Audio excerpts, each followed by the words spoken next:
on l'a fini.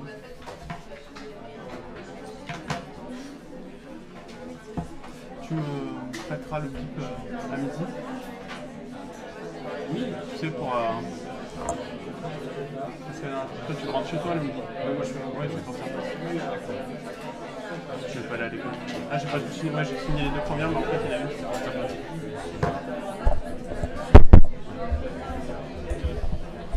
Ok, bonjour à tous. Alors, ça apparaît, oui.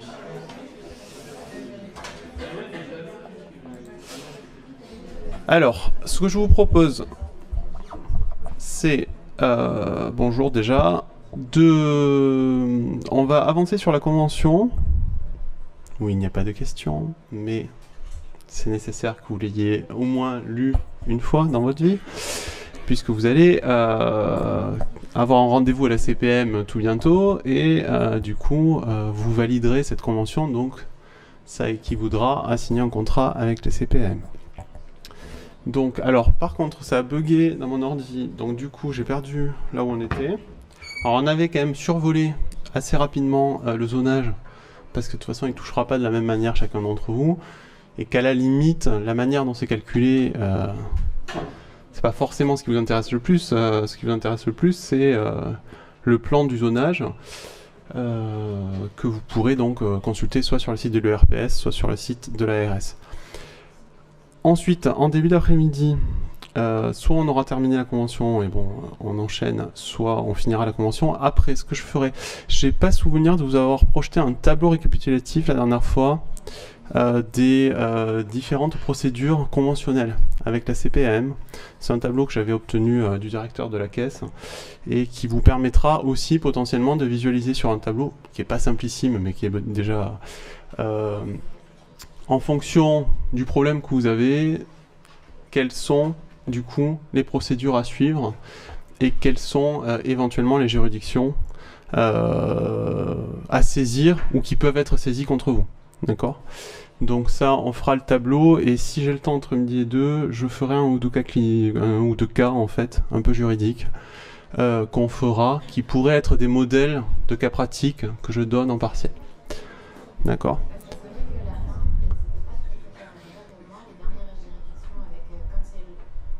Non, mais c'est un peu complexe. Oui, mais parce que c'est un peu... Mais vous savez, même nous, on a un peu de mal en commission à exactement savoir. Donc, puis en plus, il y avait le Conseil de l'ordre, etc. Donc là, ça sera toutes les procédures conventionnelles, mais qu'elles soient des pénalités financières, donc là, ou qu'elles soient purement conventionnaires, c'est-à-dire la suspension des participations des cotisations en caisse. Donc ça, on va le voir, je vous donnerai en fait le tableau officiel qu'ils ont eux, même si normalement il sort pas trop de leur réseau interne, et que ça vous permettra peut-être de visualiser un peu plus facilement, et comme ça, après, j'essaierai d'inventer un ou deux cas en début d'après-midi, entre midi et 2, pour qu'en début d'après-midi, vous voyez un peu ce que j'attends de vous au niveau de la réflexion. C'est-à-dire que dans les partiels, il y a toujours une partie question rédactionnelle, ou en tout cas remplir, hein, je corrige en mots-clés, donc voilà. Il y a une partie QCM pour que je puisse balayer l'intégralité du programme et que du coup ceux qui ont travaillé, même s'ils ont des trous sur des questions rédactionnelles, puissent se récupérer. Et enfin, quelques cas pratiques. Au moins un cas pratique. Ok. Voilà. Et après, on abordera des tout petits chapitres. Alors, j'avais un point d'interrogation sur le nombre d'heures. Donc j'ai vu un peu hier, bon, en gros, il est possible qu'on finisse un peu plus tôt quand même, parce que ça me semblait un peu bizarre hein, qu'on ait autant d'heures à rattraper, donc voilà. Ok. Donc on verra en fait, mais il est possible que vous finissiez à 5h ou 4h30. Alors du coup, je vais regarder le planning. Pour moi, on a fait le zonage, et on avait commencé la valorisation de l'activité des masseurs-kinésithérapeutes libéraux. Ça vous dit quelque chose ou pas? Vous m'en souvenez plus?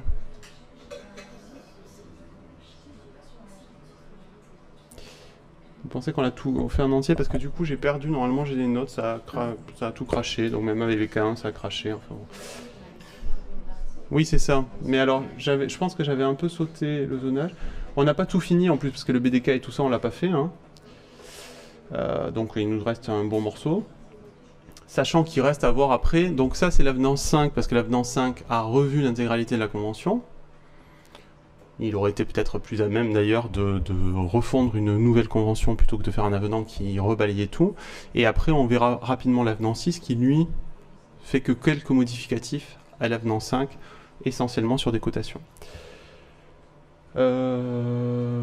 Parce que les dispositifs d'incitation, voilà, tout ça, je pense que ça, j'avais un peu sauté. Mais par contre, le titre 2, il me semble qu'on l'a... Valoriser les pratiques et actes répondant à des jeux de santé publique de qualité de prix. Ça, je pense qu'on l'a vu, le 2-2, vous voyez. On va le revoir rapidement. C'est tellement fun, la convention, que... Et puis si on voit qu'on l'a revu, on le passe.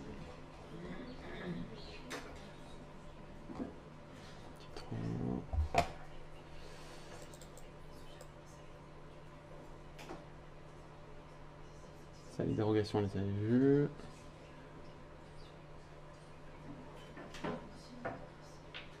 Attendez, on a mis où là parce que...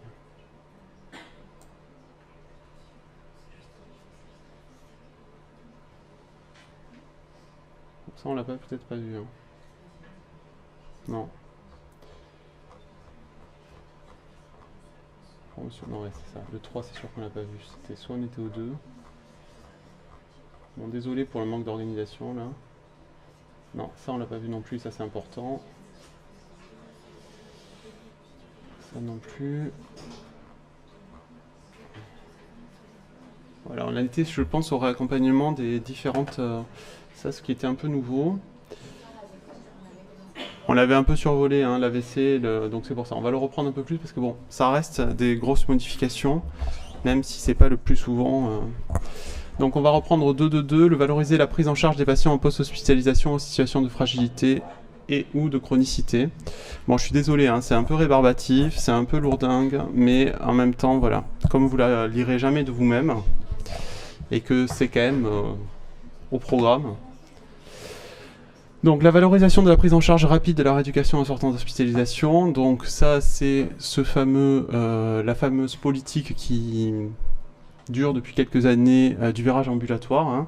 Donc du coup, dans l'avenant 5 à notre convention en 2018, on l'a inscrit pour que aussi les kinésithérapeutes prennent à bras le corps ce virage ambulatoire et soient aussi éventuellement un peu mieux rémunérés en fonction. Donc la prise en charge rapide liée à un accident vasculaire cérébral, donc ça découle d'un plan AVC qui a eu lieu entre 2010 et 2014, qui est recommandé donc de renforcer la coordination entre les acteurs de ville et d'améliorer la prise en charge pluridisciplinaire en organisant un parcours de soins optimisé en sortie d'hospitalisation, avec donc une rééducation adaptée après la phase aiguë hospitalière. Donc la Haute Autorité de Santé recommande de débuter la rééducation motrice dès que possible, poursuivie tout au long de l'évolution de l'AVC pour améliorer l'indépendance et les déplacements et donc privilégier l'éducation thérapeutique du patient et de son entourage dès le début de la rééducation afin d'en optimiser et d'en pérenniser les résultats. Bon, ça semble assez logique. Hein. L'objectif donc de cette mesure est de favoriser le retour à domicile pendant la phase aiguë et subaiguë jusqu'à 6 mois. Donc les partenaires conventionnels, donc d'un côté les partenaires de la section sociale, donc les CPM et la Conseil national, et de l'autre côté, donc, les syndicats représentatifs de la section professionnelle s'accordent donc pour la mise en place d'une rémunération complémentaire spécifique des conditions de prise en charge des patients sortant donc d'une hospitalisation pour AVC et nécessitant une rééducation kinésithérapique. Donc la rémunération ne concerne pas les soins qui demeurent rémunérés à l'acte, c'est-à-dire que ça, bien sûr, c'est en fonction. Donc AVC, on est plutôt sur de la MK10 généralement. Elle est versée donc sur la base d'un forfait qui comprend la prise en charge donc rapide, c'est-à-dire que vous devez prendre votre patient dans les 3-4 jours qui suivent sa sortie, donc certainement à son domicile. Pluri-hebdomadaire, donc il doit y avoir un suivi conséquent de votre patient. La participation à l'éducation du patient et de son entourage. Coordination avec le médecin traitant et les autres professionnels de santé impliqués dans la prise en charge. Donc attesté par la transmission du BDK, alors que normalement, le reste du temps, votre BDK, vous n'allez pas le transmettre forcément. D'accord? Alors, vous pouvez le transmettre au médecin traitant, etc. Bon, il y en a certains qui vous disent arrêtez de me saouler avec vos papiers, donc vous arrêtez de leur envoyer. La transmission d'un point d'étape sur la rééducation en cours au médecin traitant et à l'équipe médicale en vue de la consultation post-AVC au moment de la facturation du forfait. Alors, la problématique, bon, on va le voir là, en plus c'est pas non plus une somme oufissime, mais la problématique c'est que c'est à nouveau de la paperasse, à nouveau des choses à faire, que la majorité des kinésithérapeutes, alors il y en a, la majorité ne sont même pas au courant de ces modifications à la convention, et il n'y a pas eu une grosse communication dessus de la part des CPM, etc. Donc la majorité ne font pas appel à ça, c'est-à-dire que actuellement ça reste un système dont la montée en charge est très faible. Par manque, à la fois par manque donc du coup de visibilité des praticiens, et d'un autre côté tout simplement parce que il y en a certains, ils se disent pour 100 € alors que bon voilà, on laisse tomber, il faut y penser, il faut d'abord avoir fait les soins, il faut quand même avoir des justificatifs, donc voilà. Donc ce forfait complémentaire, mais à contrario, l'idée aussi des syndicats lors des négociations, c'est de trouver de nouveaux modes de rémunération. C'est-à-dire qu'actuellement, les pouvoirs politiques, depuis très longtemps, depuis toujours en fait pour les kinés en quelque sorte, ont énormément de mal à renégocier la valeur de la lettre clé. C'est vraiment quelque chose dont on a énormément de mal à faire évoluer. Et alors je ne sais plus quelle année, ça devait être en 2005 ou 2004, quand ça a été revalorisé, ça faisait depuis 1994 que ça ne l'avait pas été. Donc voilà, c'est vraiment quelque chose qui est difficile. Et là, ces derniers temps, on a essayé et généralement c'est assez fermé. Alors aussi parce que on est, encore une fois, on en avait déjà parlé une première fois, au niveau du poids syndical, on est une profession peu syndiquée, on est à la fois très nombreux et à la fois pas assez nombreux. On est quand même très nombreux parce qu'on est quand même, voilà, un bon nombre étalé sur le territoire, donc ça peut coûter quand même pas mal d'argent de revaloriser une lettre clé. On n'est pas assez nombreux et surtout on est à 90% libéraux, donc bloquer un pays, ça se fait pas. C'est-à-dire que quand on est en grève, on le voit pas passer en fait. Donc, et d'ailleurs, il y a un autre exemple, c'est sur les grèves ou les contestations sur la réforme des retraites. Il n'y avait quasiment pas de kinésithérapeutes et quasiment aucun grand syndicat national n'ont appelé à la grève en fait. Parce que bon, après il y a eu aussi des négociations en direct et tout. Et donc l'exemple que je donne souvent, c'est qu'effectivement, par exemple, le corps des sages-femmes, qui a une image sociétale très très positive, les gens voient les sages-femmes comme voilà, des personnes qui donnent la vie, ce qu'elles sont, donc je n'ai pas du tout de grief envers elles, mais dont du coup, elles sont très peu nombreuses, entre 4 et 5 000 en France. On leur augmente parfois leur tarification de 4 ou 5 € d'un coup, quand nous on a augmenté de 13 centimes en fait. Donc voilà. Donc du coup, les syndicats cherchent aussi ce qu'on appelle de nouveaux systèmes de rémunération, c'est-à-dire sans changer la lettre clé, qu'on puisse accéder, parce qu'on participe à l'effort de santé publique, à des sommes. Donc là on le voit, ce forfait complémentaire aux actes de rééducation habituels, facturable une fois pour chaque patient en tiers payant intégral, 30 jours après la première prise en charge par le masseur kinésithérapeute, à l'aide d'un code de prestation spécifique, et donc valorisé à hauteur de 100 €, donc au 1er juillet 2018, sous réserve du respect de l'article L62-14-1-1 du Code de la Sécurité sociale. Donc voilà, bon, il faut penser 30 jours après à facturer le truc. Alors peut-être que vous, comme vous serez une promotion qui sortira déjà avec ces informations, c'est souvent ce dont on se rend compte, c'est-à-dire par exemple la problématique du BDK qui a été fortement revalorisée par l'avenant 6. On se rend compte qu'il y a une montée en charge très forte depuis quelques années.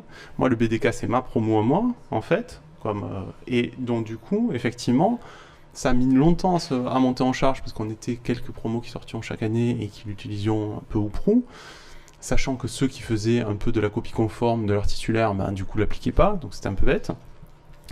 Et maintenant, on voit quand même qu'il y a une grosse explosion et que même les anciennes générations s'y mettent un peu aussi. Donc là, ça sera certainement un peu pareil. Alors, il y a eu une nouvelle... je sais pas si vous avez un peu suivi, c'est pas sûr, c'est pas sûr, mais c'est quand même une proposition qui est plutôt positive pour nous, où le ministère de la Santé étudie la possibilité d'un accès direct sur 2 pathologies, actuellement. Qui serait la lombalgie et l'entorse de cheville, il me semble. Bon, alors j'aime autant vous dire que c'est pas gagné dans le sens où il y a une rébellion, mais totale, du corps médical. Et sur les réseaux sociaux et tout ça, voilà. Oui, c'est ça. Mais là, ça rentrerait vraiment dans le texte conventionnel. C'est-à-dire que là, pour le coup, une fois que c'est inscrit, ça ressortira pas. Mais effectivement, voilà, il y a une très grosse levée de bouclier, surtout sur la lombalgie. Là, il y a les rhumatos, les machins qui... Alors que bon, c'est complètement stupide. Tout le monde a ses cabinets pleins. Que ce soit les kinésithérapeutes, c'est-à-dire qu'on ne cherche pas forcément de nouveaux patients en soi. Et surtout, les médecins. Un rhumato, à Paris, vous avez 3 mois d'attente, en fait. Donc quand vous avez une lombalgie, vous êtes content d'attendre 3 mois, en fait. Donc, non. Donc, après, c'est des problèmes qui remontent à loin, donc... on verra, mais c'est plutôt par contre un signe très positif envoyé à la profession de la part de la ministre de la Santé actuelle, en fait. C'est-à-dire que on a quand même une espèce d'écoute, on se rend compte, parce qu'il y a des choses qui ont quand même fortement avancé sous cette mandature. Pour ce point-là, ce n'est pas un avis politique général du gouvernement, mais sur, en tout cas, notre profession par rapport au ministère de la Santé, c'est quand même plutôt encourageant.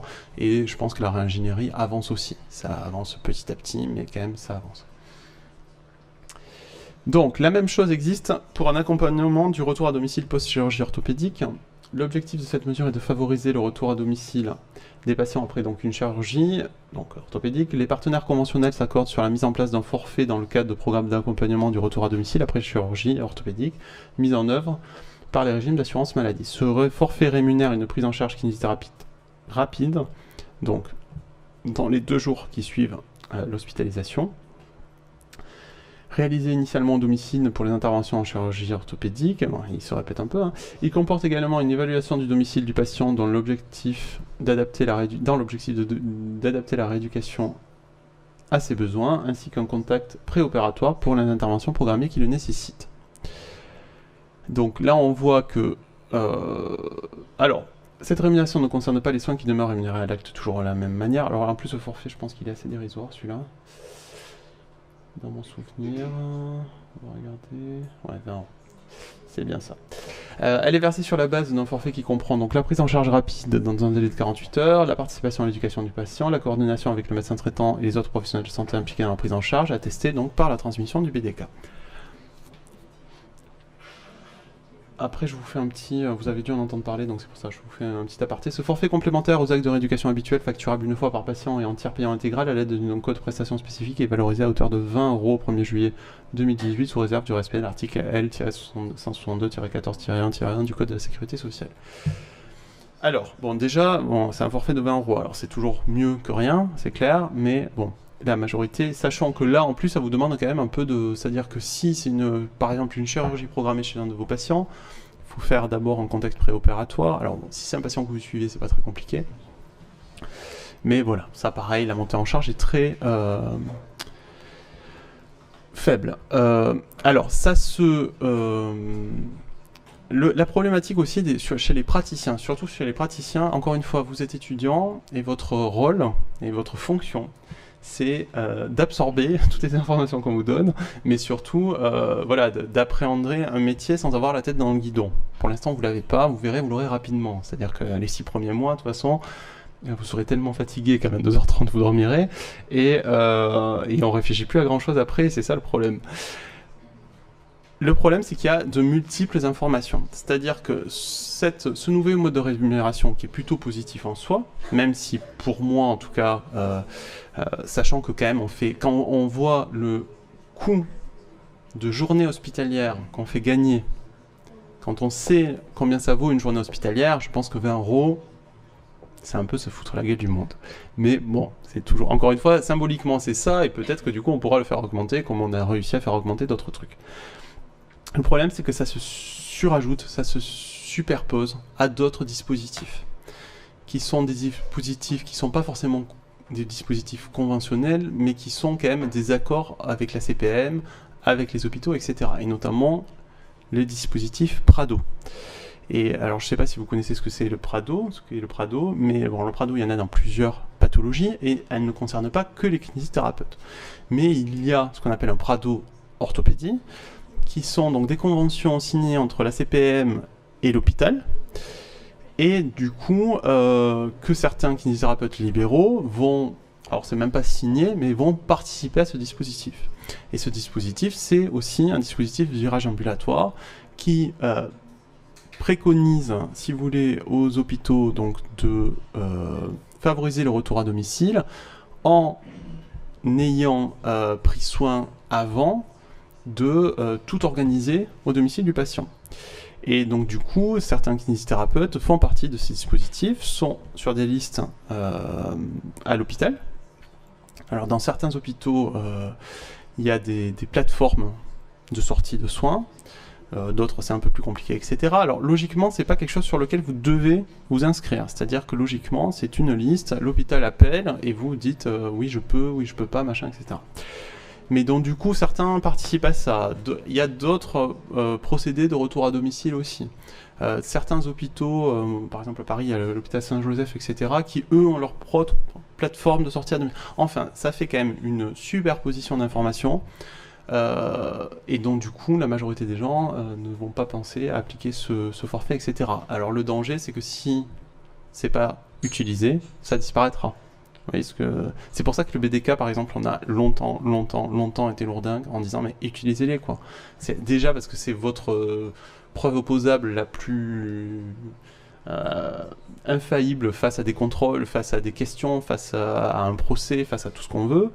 Et en plus, c'est quand même un mode de rémunération et donc du coup, il faut l'utiliser. Et puis surtout, si aujourd'hui on peut parler de l'accès direct dans certaines pathologies, c'est grâce au BDK.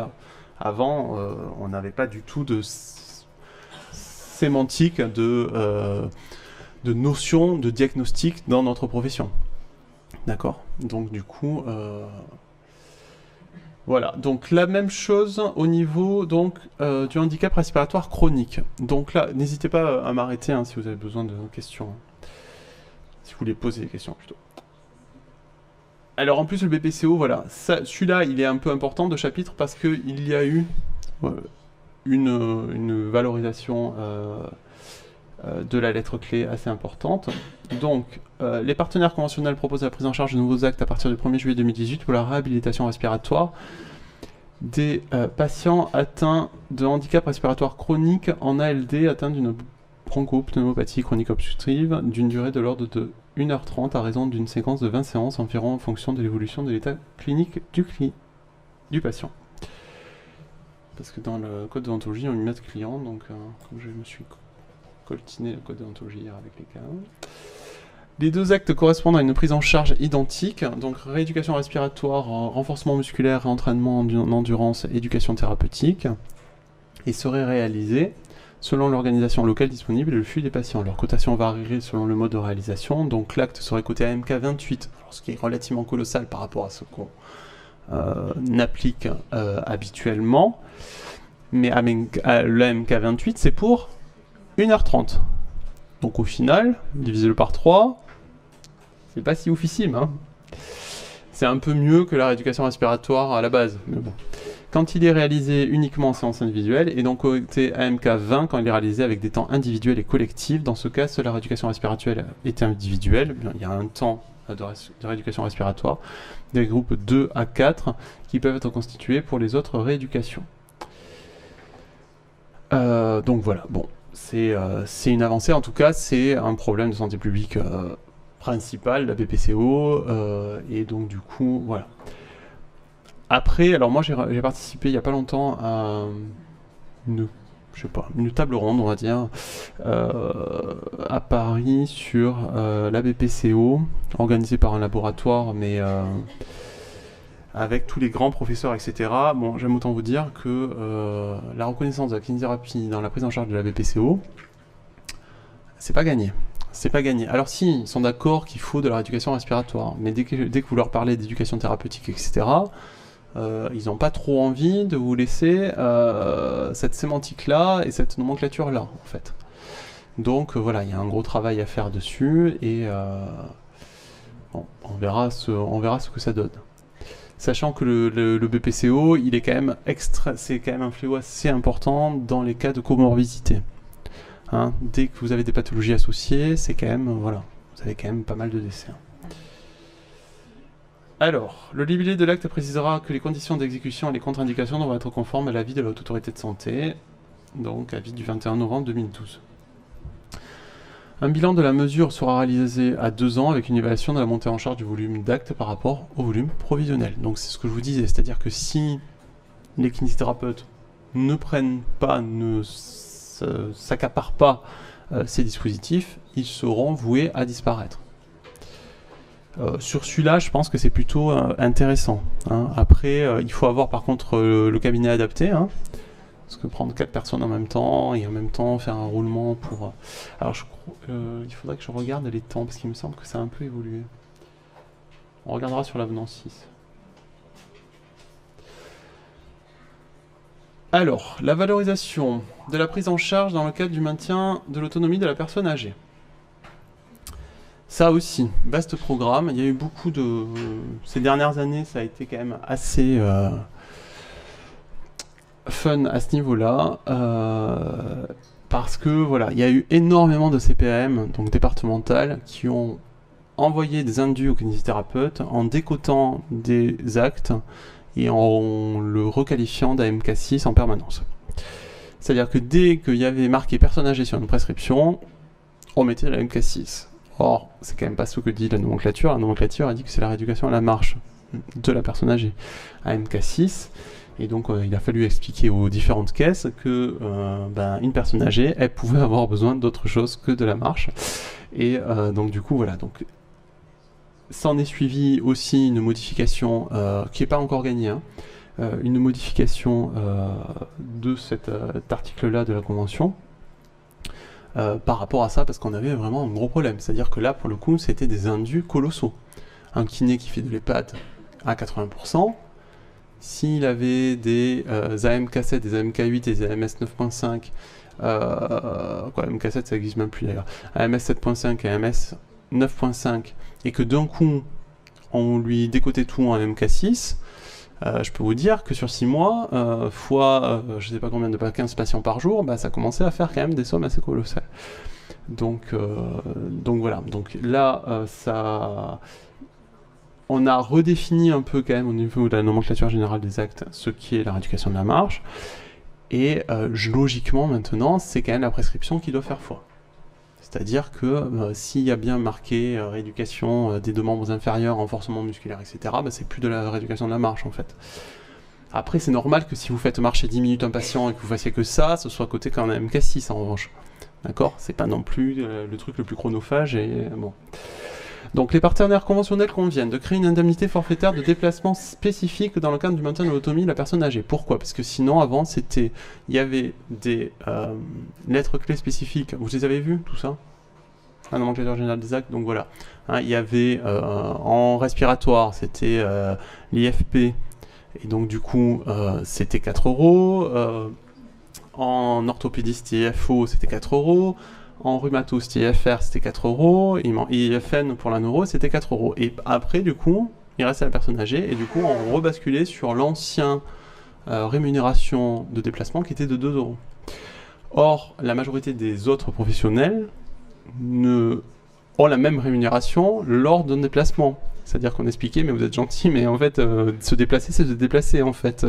On s'en fout de la pathologie qu'on va soigner, en fait. Et il y a surtout un gros problème que moi, en commission régionale, généralement, je fais remonter, c'est-à-dire que tous les ans, quand on a les chiffres des dépenses de la sécurité sociale pour les soins de kinésithérapie, généralement, les soins de kinésithérapie, les dépenses sont en hausse, alors que les dépenses pour les déplacements sont en baisse. Donc ça signifie que de moins en moins de kinés prennent en charge les patients à domicile. Or, pour une politique de virage ambulatoire, il y a quand même une contradiction un peu forte en fait. Et donc du coup, je pense que déjà, il faudrait qu'on soit rémunéré peut-être un peu plus de 4 € pour se déplacer. Parce qu'encore une fois, c'est un peu ça dépend aussi effectivement du mode de déplacement et de la concentration de vos patients dans un même lieu. Mais je peux vous dire que pendant un mois et demi, pendant les grèves à Paris, aller faire du domicile, c'était assez funky, quoi. Alors, cette indemnité forfaitaire spécifique serait valorisée donc à hauteur de 4 € pour les actes de rééducation de la déviation dans le cadre du maintien de l'autonomie de la personne âgée, de l'article 9 du chapitre 2 du titre 14 de la nomenclature générale des actes AMK6 à compter du 1er décembre 2019. Donc c'est très récent. Pour les actes de rééducation analytique et globale, musculo-articulaire, des deux membres inférieurs, de la posture, de l'équilibre, de la coordination chez le sujet âgé du même article, donc qui sont cotés en AMK8, les partenaires conventionnels conviennent d'attendre de disposer d'une nomenclature traçante permettant d'identifier cet acte avant de lui appliquer cette indemnité forfaitaire de déplacement spécifique. Donc c'est actuellement en travaux, d'accord ? Il y a des travaux sur la NGAP pour réussir à tracer en fait, parce que de toute façon on est de plus en plus tracé dans tous les cas, donc pour dissocier les différentes rééducations possibles chez la personne âgée. Alors, bon, moi ce que j'ai vu paraître là dans les premiers travaux me fait un peu peur, parce que ça commence à être des 7,3, 7,6, je sais pas comment on va s'en sortir à la fin, hein, alors qu'une des revendications principales était d'avoir une lettre clé unique et un soin remboursé par exemple 20 €, point quoi. Vous voyez, c'est-à-dire que encore une fois, il est quand même intellectuellement difficile de comprendre pourquoi, alors que vous allez passer le même temps avec la patiente ou le patient, vous allez avoir un MK 7.5, un AMS 7.5 d'un côté, 9.5 de l'autre, etc. C'est quand même un peu bizarre, d'accord ? Puisqu'après, il y a quand même une recommandation pour que les séances durent entre 20 et 30 minutes. Secondes, c'est un peu court. Donc, bon voilà, c'est un peu... Et donc du coup, rentrer là-dedans, dans un traçage encore plus détaillé, pour moi, c'est perdre un peu de vue l'objectif d'avoir une rémunération unique pour une séance, en fait. Mais bon, on verra bien. Alors, article 2, 3... donc de l'avenant 5 à la Convention, valoriser la qualité de la prise en charge. Donc afin de promouvoir une meilleure prise en charge en masso-kinésithérapie, les partenaires conventionnels proposent que 18 actes de la GMP soient revalorisés. Donc, revalorisation des actes en AMK ou AMC 7, qui passent en 7.6 au 1er décembre 2019, et les AMK 8... Ah non, et après passeront en AMK 8 au 1er juillet 2021 pour 10 actes du chapitre 2 du titre 14 de la NGAP précisé en annexe 2. Bon voilà. Et revalorisation des AMK 8 à 8.3 au 1er décembre 2019, donc là ça vient de passer, et à 8.5 au 1er juillet 2021 pour donc les 8 autres actes. Bon, vous voyez que quand même la revalorisation est quand même légère, hein. Et donc du coup, là, entre le 1er décembre 2019 et le 1er juillet 2021, on se retrouve avec des cotations d'actes qui sont justement pas du tout classiques. C'est-à-dire que jusqu'à présent, c'était soit des chiffres ronds, soit des demi, mais là, maintenant, on se retrouve avec des 0,3, des 0,6.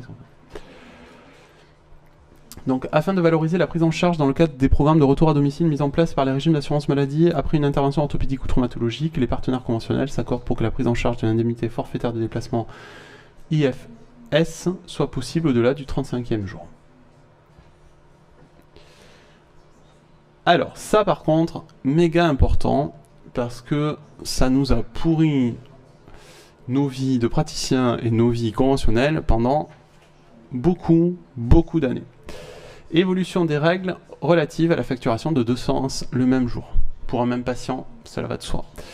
Donc, afin de clarifier les règles de la prise en charge, les partenaires conventionnels arrêtent le principe d'autoriser à terme la prise en charge de 2 séances correspondant chacune à un acte de rééducation associé à une cotation dans la nomenclature, réalisée le même jour pour un même patient s'il existe 2 prescriptions distinctes pour 2 affections en rapport avec des articles NGAP différents.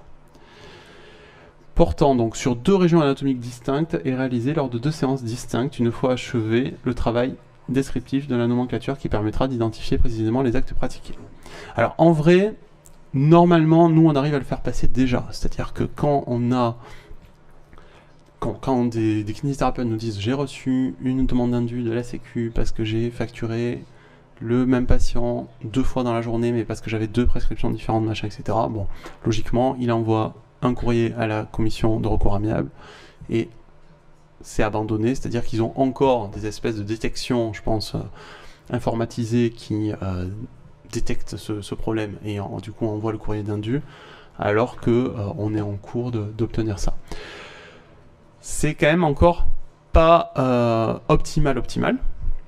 Déjà parce que, alors, il y a là, mais ça je pense que peut-être on l'avait vu rapidement la dernière fois, celui-là peut-être que j'en étais venu à celui-là direct. Il y a le questionnement des ordonnances bisonnes. Est-ce 2 ordonnances? Est-ce une ordonnance? Donc est-ce que si on a une rééducation dans la partie ALD et une autre rééducation dans la partie non ALD, est-ce l'équivalent de 2 prescriptions? Pour moi, oui. Donc c'est ce que je porte moi dans mes commissions paritaires départementales. Mais voilà, c'est sujet à caution avec les médecins conseils. Bon, sinon, quel intérêt d'avoir des ordonnances bisonnes, hein? Donc c'est précisément, en tout cas, l'argument qu'ils avaient porté quand ils les ont créés pour les pharmaciens. D'accord, c'était ça c'est pris à 100%, ça c'est pas pris à 100%, mais du coup c'est quand même 2 prescriptions, puisque c'est précisément finalement des prescriptions pour 2 pathologies. Une qui est prise à 100%, l'autre pas. Donc il y a ça en ce moment. Moi, ce qui me pose problème aussi pour l'instant dans la rédaction de cet avenant, la 5 en tout cas, c'est 2 affections, on peut le comprendre, 2 zones anatomiques différentes. Là, pour le coup, c'est quand même un peu plus bizarre. C'est-à-dire que si vous avez une rééducation, par exemple orthopédique, chez un patient ou une patiente qui a en plus une insuffisance lymphatique, vous pourrez tout à fait avoir à traiter à la fois sa rééducation orthopédique et à la fois un drainage lymphatique qui serait de la même zone et qui pourtant n'a rien à voir en fait. Et qui dans tous les cas vous prendra le temps de 2 séances en fait. Donc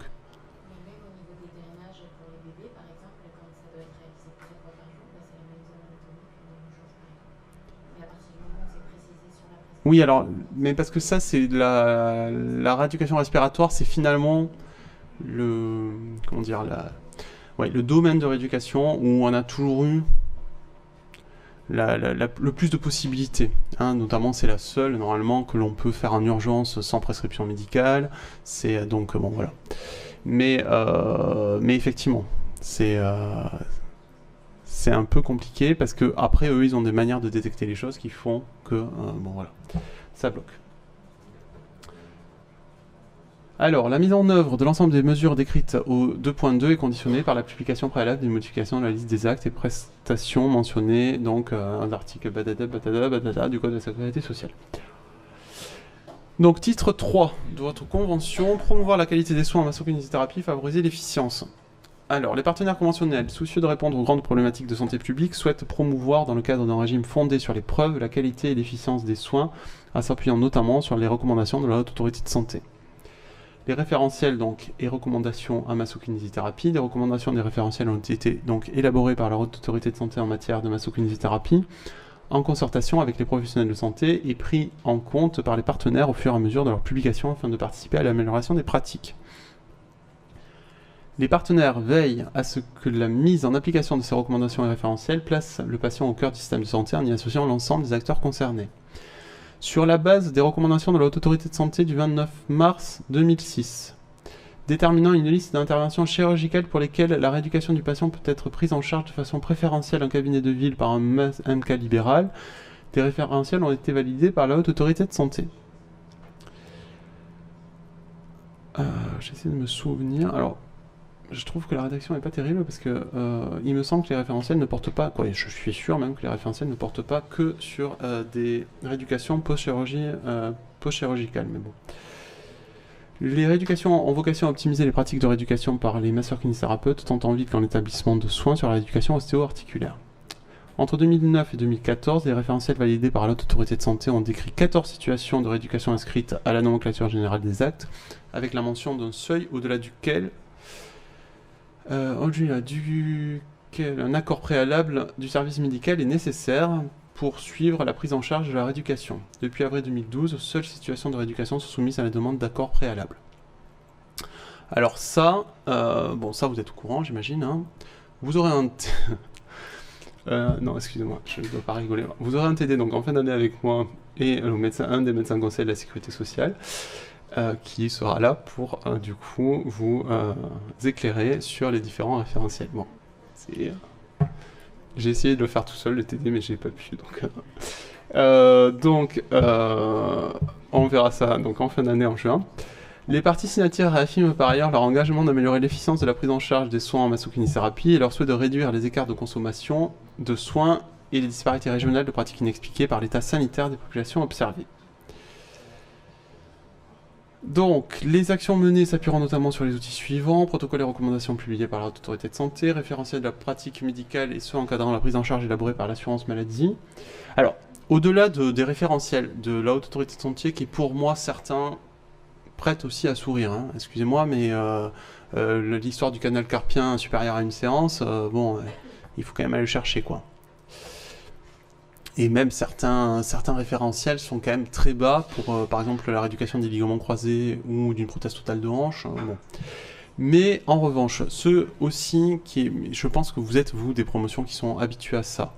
Et hélas, une fois que l'on pratique, la majorité des kinésithérapeutes n'ont pas ce réflexe-là. C'est-à-dire que la Haute Autorité de Santé, quand même, publie régulièrement aussi les bonnes pratiques, avec des protocoles de bonne pratique, etc., des recommandations de bonne pratique.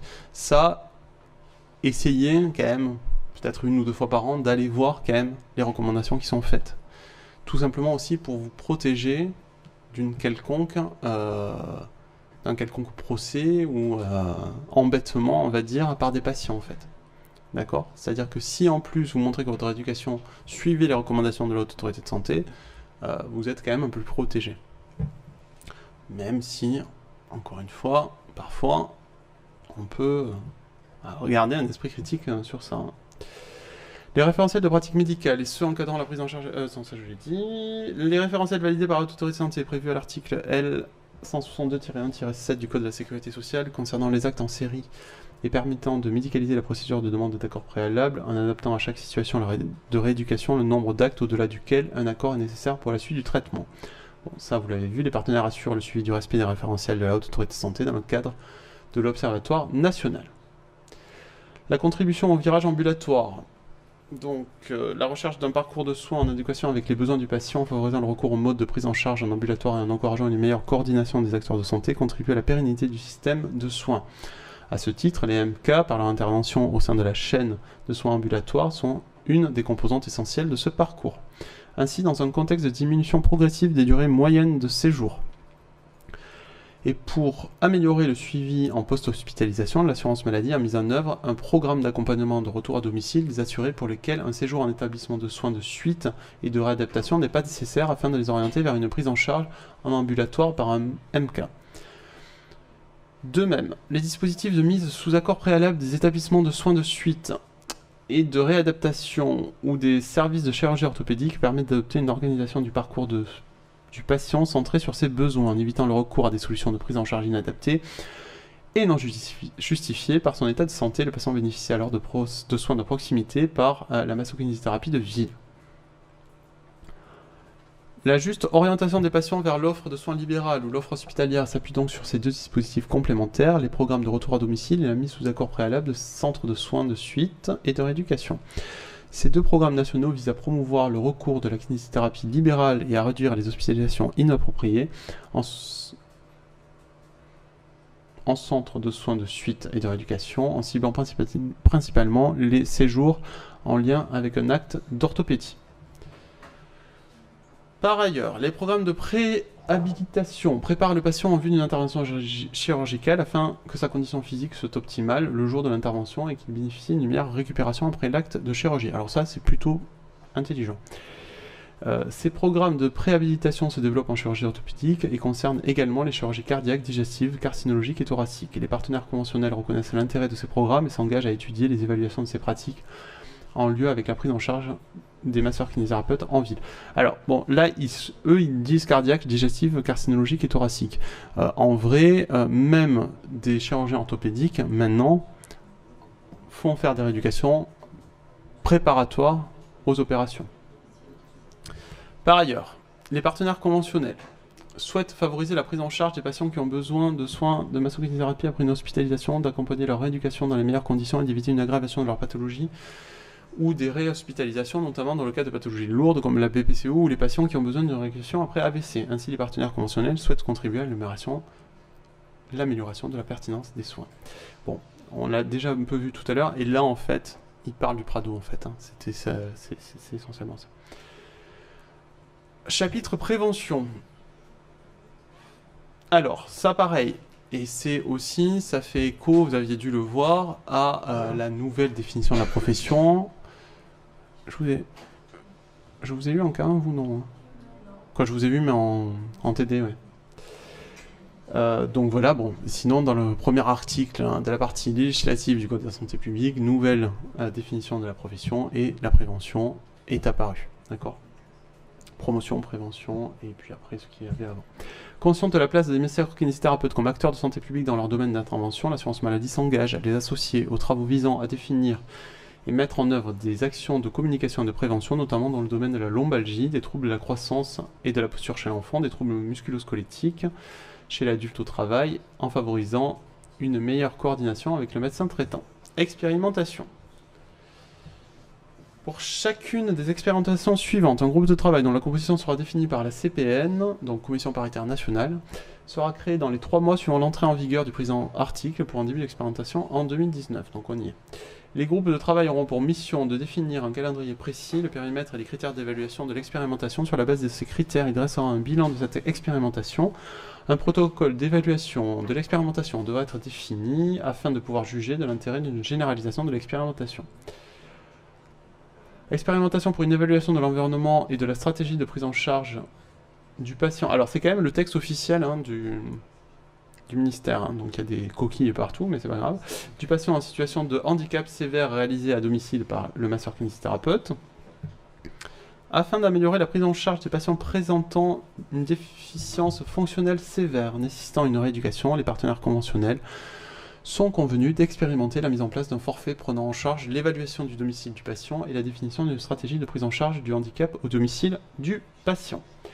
Dans la mesure où ce bilan de l'expérimentation permettrait d'établir que le forfait a permis une amélioration substantielle de la prise en charge des personnes atteintes d'un handicap fonctionnel sévère, dans le cadre d'une expérimentation financièrement équilibrée, une généralisation à l'échelon national pourrait être envisagée. Bon, on a une petite notion financière quand même qui traîne par-ci par-là. Expérimentation d'actions de prévention des troubles du rachis en direction des enfants en milieu scolaire. Afin d'améliorer la santé des enfants et de prévenir les troubles statiques, les partenaires conventionnels sont convenus d'expérimenter la mise en place de journées d'information aux risques liés à la sédentarité, promotion de l'activité physique, conseils d'hygiène alimentaire et de dépistage en milieu scolaire pour une tranche d'âge préadolescence à définir.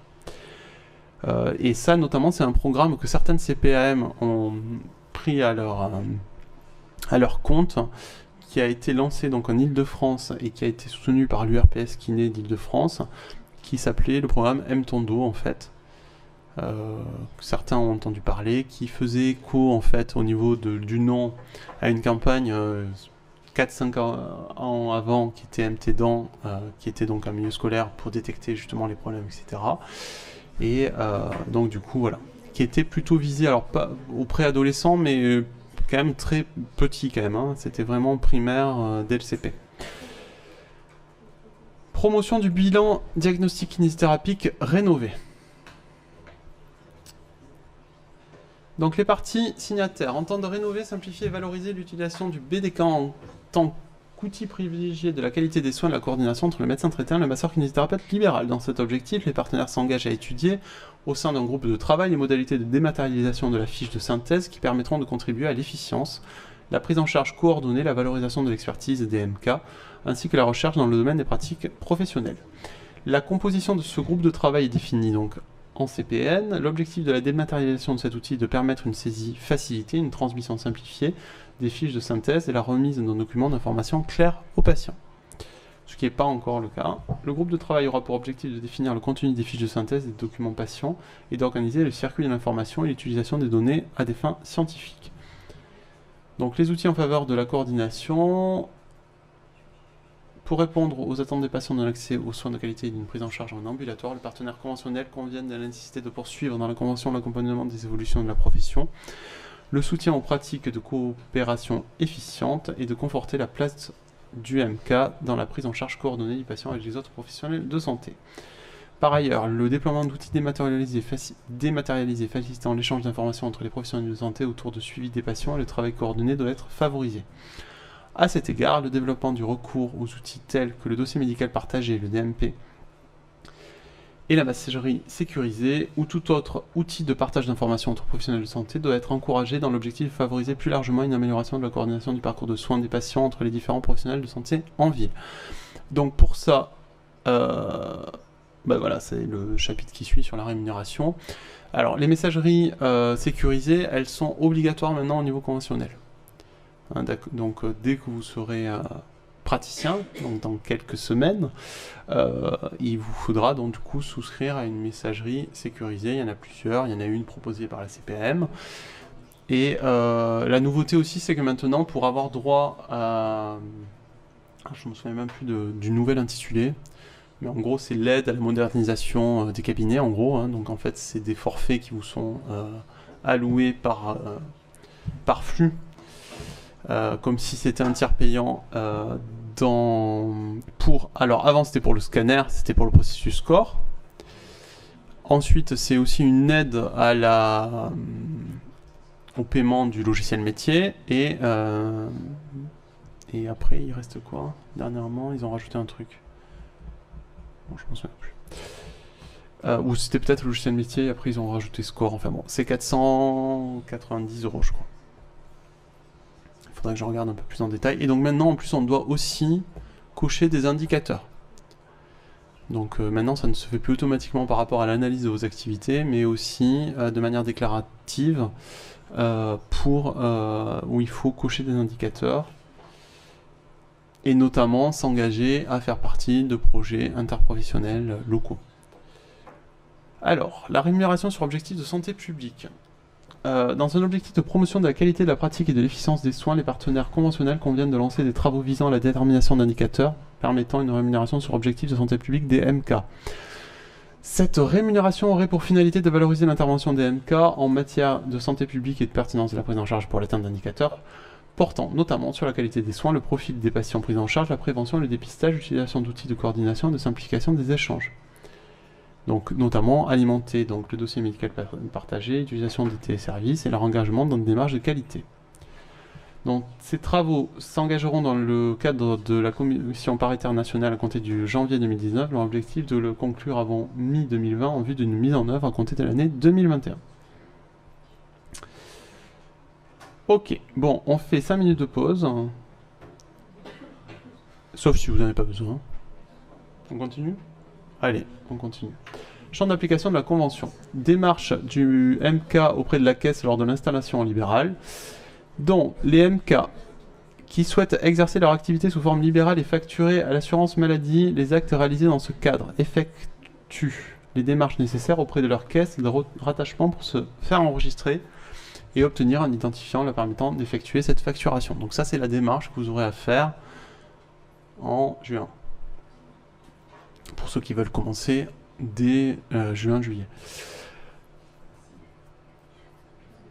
Et après, pour le reste, du coup, c'est notamment la CPM qui vous permettra de vous mettre en contact avec l'URSSAF, etc. Les MK conventionnés qui souhaitent facturer à l'assurance maladie les actes réalisés dans le cadre d'un cabinet secondaire effectuent les démarches nécessaires auprès de la caisse du ressort de ce cabinet, si elle est différente de celle du cabinet principal, afin d'obtenir un identifiant leur permettant d'effectuer cette facturation. Donc potentiellement, si vous avez un cabinet secondaire, vous pouvez avoir 2 identifiants métiers. Alors logiquement, je sais que certains, surtout dans la région de Montpellier, se sont amusés à acheter beaucoup de cabinets tertiaires, quaternaires et tout ce qu'on veut. logiquement, c'est maintenant très... comment dire, c'est plutôt interdit, à part dérogation du Conseil de l'Ordre. Hein. Mais logiquement, on a le droit d'avoir qu'un cabinet secondaire.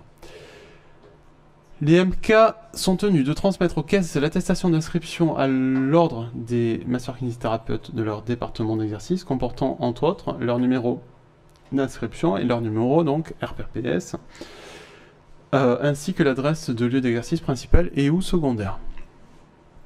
Bon, ça c'est un peu, vous avez dû en entendre déjà parler, mais c'est précisément les démarches que vous devrez faire, c'est-à-dire aller vous faire inscrire au tableau du conseil départemental de l'ordre du département dans lequel vous souhaiterez exercer, la CPM de ce département-là, qui vous mettra en contact avec l'URSSAF. Il faudra contacter la Carpinco. Alors dans certains départements, ils ont complètement un guichet unique. Où ils sont, en tout cas dans des locaux, c'est le cas à Montpellier hein, d'ailleurs, ils ont des locaux unique, ce qui n'est pas le cas du tout partout. Il peut s'agir soit d'un cabinet personnel, soit d'un cabinet de groupe, soit d'une société. Les masseurs-kinésithérapeutes doivent faire connaître aux caisses les modifications intervenues dans leur mode d'exercice dans un délai de 2 mois au maximum au compter de cette modification. Lorsqu'un MK a la qualité de salarié d'un professionnel de santé libéral, il doit faire connaître aux caisses le nom, l'adresse et la qualification de son employeur et l'indication de son propre numéro d'immatriculation de la sécurité sociale. Bon, on verra un PowerPoint très rapide tout à l'heure qui le rappellera ça. Les démarches du MK auprès de la caisse lors de la cessation d'activité, donc quand vous voulez vous installer, vous faites une démarche auprès des caisses, quand vous voulez céder votre activité, cesser votre activité, c'est la même chose. Lorsque la caisse constate que depuis au moins 12 mois, le MK n'a facturé aucun acte à l'assurance maladie, elle l'informe qu'elle suspend l'application de l'ensemble des dispositions conventionnelles. Cette disposition n'est pas applicable lorsque le MK justifie cette cessation d'activité pour un motif indépendant de sa volonté, donc maladie d'un très proche, etc., dans le délai d'un mois à compter de la date de réception du courrier de la caisse. La suspension prend fin par simple déclaration de reprise d'activité par le praticien. Les modalités d'exercice. Alors, là, c'est toujours un peu rébarbatif, ça ne change pas, mais c'est des choses qui peuvent vous être opposées lorsque la caisse estime que vous ne pratiquez pas dans les clous de votre convention. Dans les masseurs-kinésithérapeutes placés sous le régime de la présente convention s'obligent à ne pas utiliser comme moyen de publicité auprès du public la prise en charge des soins de masso-kinésithérapie par les caisses d'assurance maladie. Pour donner lieu à un remboursement sur la base des tarifs conventionnels, les soins dispensés doivent être effectués soit à domicile en cas de nécessité médicale, soit dans les locaux distincts de tout local commercial et sans aucune communication avec celui-ci. Donc, votre local, vous le savez, doit être un local à destination professionnelle. Et alors, il peut éventuellement, avec accord du Conseil de l'Ordre, avoir les deux destinations, c'est-à-dire commercial et professionnel. Mais du coup, il faut quand même demander un changement de destination auprès de la mairie, auprès de la commune dans laquelle vous voulez exercer. Et bien évidemment, il ne doit y avoir aucune activité commerciale. On ne parle pas que de la vôtre, on parle de tout ce qui se passe au sein de ces locaux-là. D'accord ? C'est beaucoup plus détaillé de toute façon dans le code déontologie. Hein, ça, donc, alors, la délivrance des soins aux assurés. Les modalités pratiques liées à l'activité du professionnel. Donc déjà, le libre choix du patient. Les assurés et leurs ayants droit ont le libre choix entre tous les masseurs-kinésithérapeutes légalement autorisés à exercer en France et placés sous le régime de la présente convention. Les caisses s'engagent à ne faire aucune discrimination entre les MK placés sous le régime de la présente convention et donc les autres praticiens ou professionnels conventionnés légalement habilités à dispenser les mêmes actes. Les caisses s'engagent à donner à leurs ressortissants toutes les informations utiles sur la situation des MK, de leur circonscription au regard de la présente convention. Les syndicats locaux peuvent faire de même à l'égard de leurs adhérents. Alors, situation des remplaçants. Donc bon, ça va être peut-être pour une bonne partie d'entre vous, au moins les premiers mois de votre activité. Le remplaçant d'un MK placé sous le régime de la présente convention est tenu de transmettre aux caisses l'attestation d'inscription à l'ordre de son département d'exercice comportant entre autres son numéro donc d'inscription et son numéro RPPS dans lequel il assure son activité de remplaçant. Durant la période effective de son remplacement, le MK remplacé s'interdit toute activité dans le cadre conventionnel. Les caisses pourront, en tant que besoin, demander la communication de l'attestation de remplacement. Le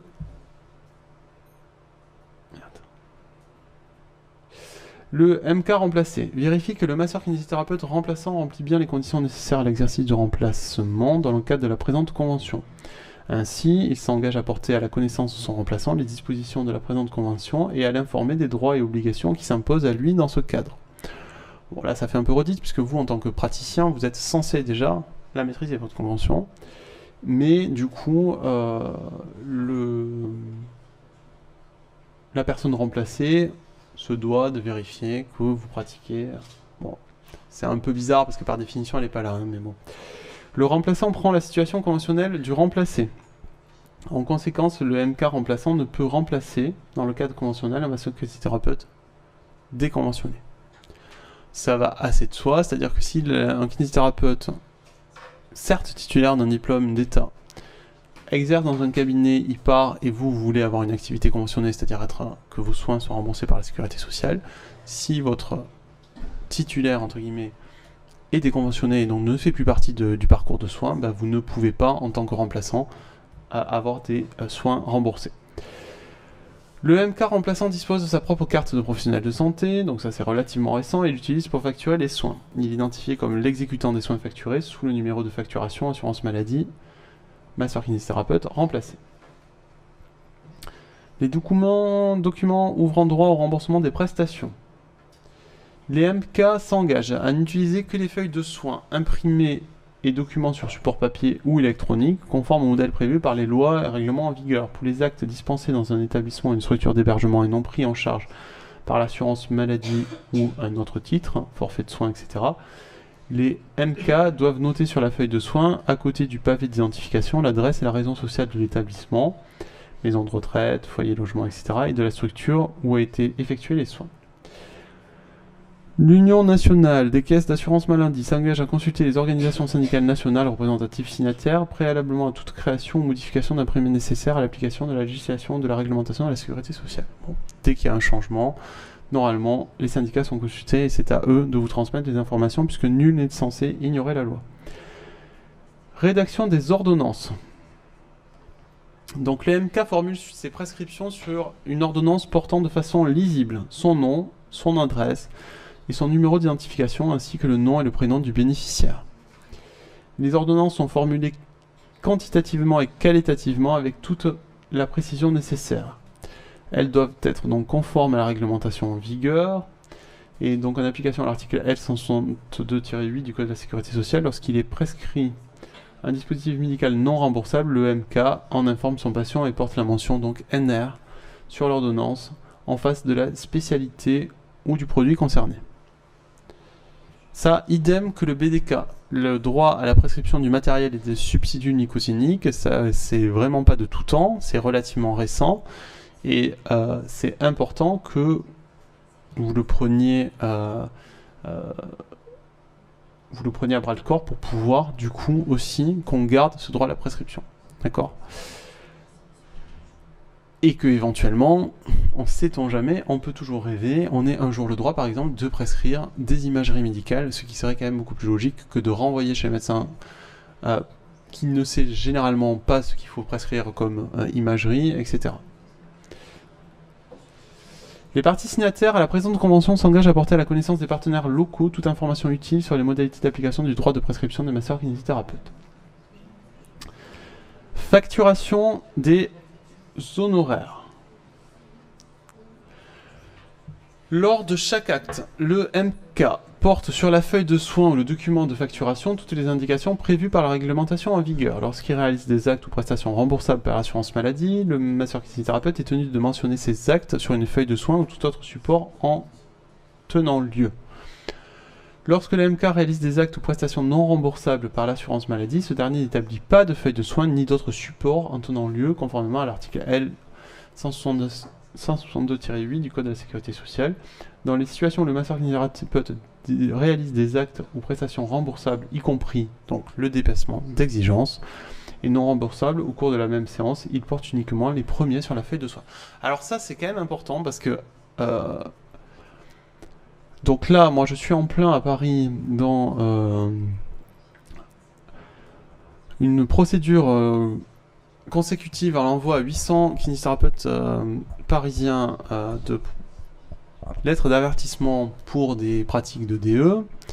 Je vous en avais déjà parlé, ça y est, elles ont été envoyées, donc c'est la joie. Et on se rend compte que les kinésithérapeutes qui ne sont pas forcément tous âgés ne comprennent rien à ça. Mais rien. C'est-à-dire que j'en ai certains qui me disaient bah alors est-ce que je peux mettre HN à la place de DE, etc. Précisément, par définition, le HN ne se met jamais sur une feuille de soins, puisque précisément, ça ne passe pas par le parcours de soins. Donc, n'allez pas vouloir, parce que vous êtes, s'il y en a qui pratiquent dans des métropoles où le dépassement est plutôt d'actualité, n'allez pas parce que vous recevez un courrier de la sécurité sociale vous disant que vous faites trop de DE, etc., vous dire bah, je vais faire du HN à la place, en remplaçant sur votre feuille de soins ou sur votre logiciel messieurs le DE par un HN. Précisément, c'est totalement oxymorique. C'est deux choses qui sont totalement opposées en fait. Il y en a un, c'est du parcours de soins conventionné, l'autre précisément c'est de leur nomenclature. On n'est plus dans le parcours de soins. Donc sur le HN, vous avez le droit d'en faire tant que vous voulez, mais il y a d'autres règles qui s'appliquent et le HN ne passe pas par l'activité de l'assurance maladie. Donc quand vous recevrez en fin d'année le SNIR, donc votre relevé individuel d'activité, que la caisse d'assurance maladie vous envoie chaque année pour votre déclaration 2035, généralement auprès de votre expert comptable, ça permet justement de vérifier les honoraires que vous déclarez et les honoraires qui ont été enregistrés par la Sécu. Mais bien sûr que sur votre 2035 apparaîtra une autre ligne qui n'apparaît pas sur votre SNIR, qui est l'activité non conventionnée, hors nomenclature. Et précisément parce que c'est pas du tout imposé de la même manière en plus. Donc ça, je le répète. En revanche, on va voir par la suite le texte qui de la convention sur le dépassement d'exigence, mais autant il faut clairement pas abuser de ça. Et là, bon, les kinés, les 700 ou 800 là qui ont reçu le courrier la semaine dernière, sont sur des systématisations quasiment de 100% et sur des dépassements qui avoisinent les 200 à 300% du tarif opposable. Donc bon, on est quand même sur des trucs assez costauds. Mais à contrario, longtemps, en tout cas la caisse de Montpellier par exemple, faisait du zèle en envoyant, dès qu'un thérapeute faisait un dépassement d'exigence, un courrier en leur disant qu'ils n'avaient pas le droit de le faire. Ça, c'est du zèle de la caisse et c'est faux. D'accord ? Donc vous avez aussi le droit d'en faire si jamais, vous le savez déjà et on le reverra, vous prenez votre patient entre midi et 2, vous le prenez après 18h, vous le prenez en dehors, en tout cas des horaires déjà d'ouverture classique d'un cabinet. C'est vos horaires à vous, mais qui doivent être en fait, qui doivent se calquer sur un peu le droit du travail. Non, parce que la Sécu, elle est fermée bien avant. Donc généralement, on sait le leur rappeler quand même. Alors après, en tout cas ceux que vous avez, moi j'ai face à moi, qui est le directeur de la caisse et à la directrice adjointe, eux, ils sont là, vous leur envoyez un mail à 21h et ils vous répondent. Donc c'est des gens qui travaillent beaucoup. Mais en tout cas, on prend un peu le droit du travail, on pourrait convenir que les horaires c'est 8h midi, 13h, 18h par exemple. C'est un exemple, mais donc tout ce qui est après 18h est normalement justifiable. Tout ce qui est entre midi et 2 est justifiable. Vous prenez pas de pause déj pour faire ça. Donc c'est quand même relativement justifiable après. Mais certaines caisses comme la caisse de Montpellier, voilà. Et le hors nomenclature, donc du coup c'est un processus différent, c'est-à-dire que là vous devez, lors de la première séance, faire un devis à votre patient sur l'ensemble de vos séances prévues. C'est-à-dire si vous lui dites, voilà, la prise en charge de ce soin de confort, de ce soin esthétique, de ce soin, ce que vous voulez, va nécessiter 10 séances. 10 séances que je vais vous facturer, j'en sais rien moi, 35 € la séance. Donc, vous faites un devis de 350 €. que vous tamponnez, que vous signez, vous le remettez au patient. Il doit vous mettre bon pour accord. Et ensuite, à la fin de ces séances, lors de la facturation, vous allez lui remettre une facture. Une facture que vous faites en double, une pour le patient, qui repart avec sa facture, même si généralement les complémentaires santé ne le prennent pas en charge, du coup. Et une que vous gardez, que vous allez donner à votre expert comptable, puisque c'est quand même des rémunérations que logiquement on est censé quand même déclarer. Donc, alors bon, si, voilà, après, c'est vous qui vous démerdez. mais voilà, donc du coup, il y en a plein qui envoient à la place du DE, qui mettent HN en pensant que, pourquoi? Parce que l'autre, nous, ce qu'on conseille, alors moi, ce que je conseille à certains thérapeutes, parce que je les vois venir, ils m'ont déjà envoyé des mails en me disant, hors de question que je baisse mes tarifs, hors de question, de toute façon, la Sécu rembourse pas les dépassements d'honoraires, donc je vois pas pourquoi ils nous font chier, en gros, c'était dans ces termes-là. Donc là, je prends tout mon calme et ma zénitude possible pour leur dire qu'ils font ce qu'ils veulent, que moi, c'est parce que je leur conseille, parce que c'est la systématisation qui pose problème, et qu'ils n'assurent pas l'accès aux soins, mais qu'en revanche, l'autre solution, c'est de faire 2 séances en une, et c'est ce que ça dit à la fin, hein. Au cours de la même séance, il porte uniquement le premier sur la feuille.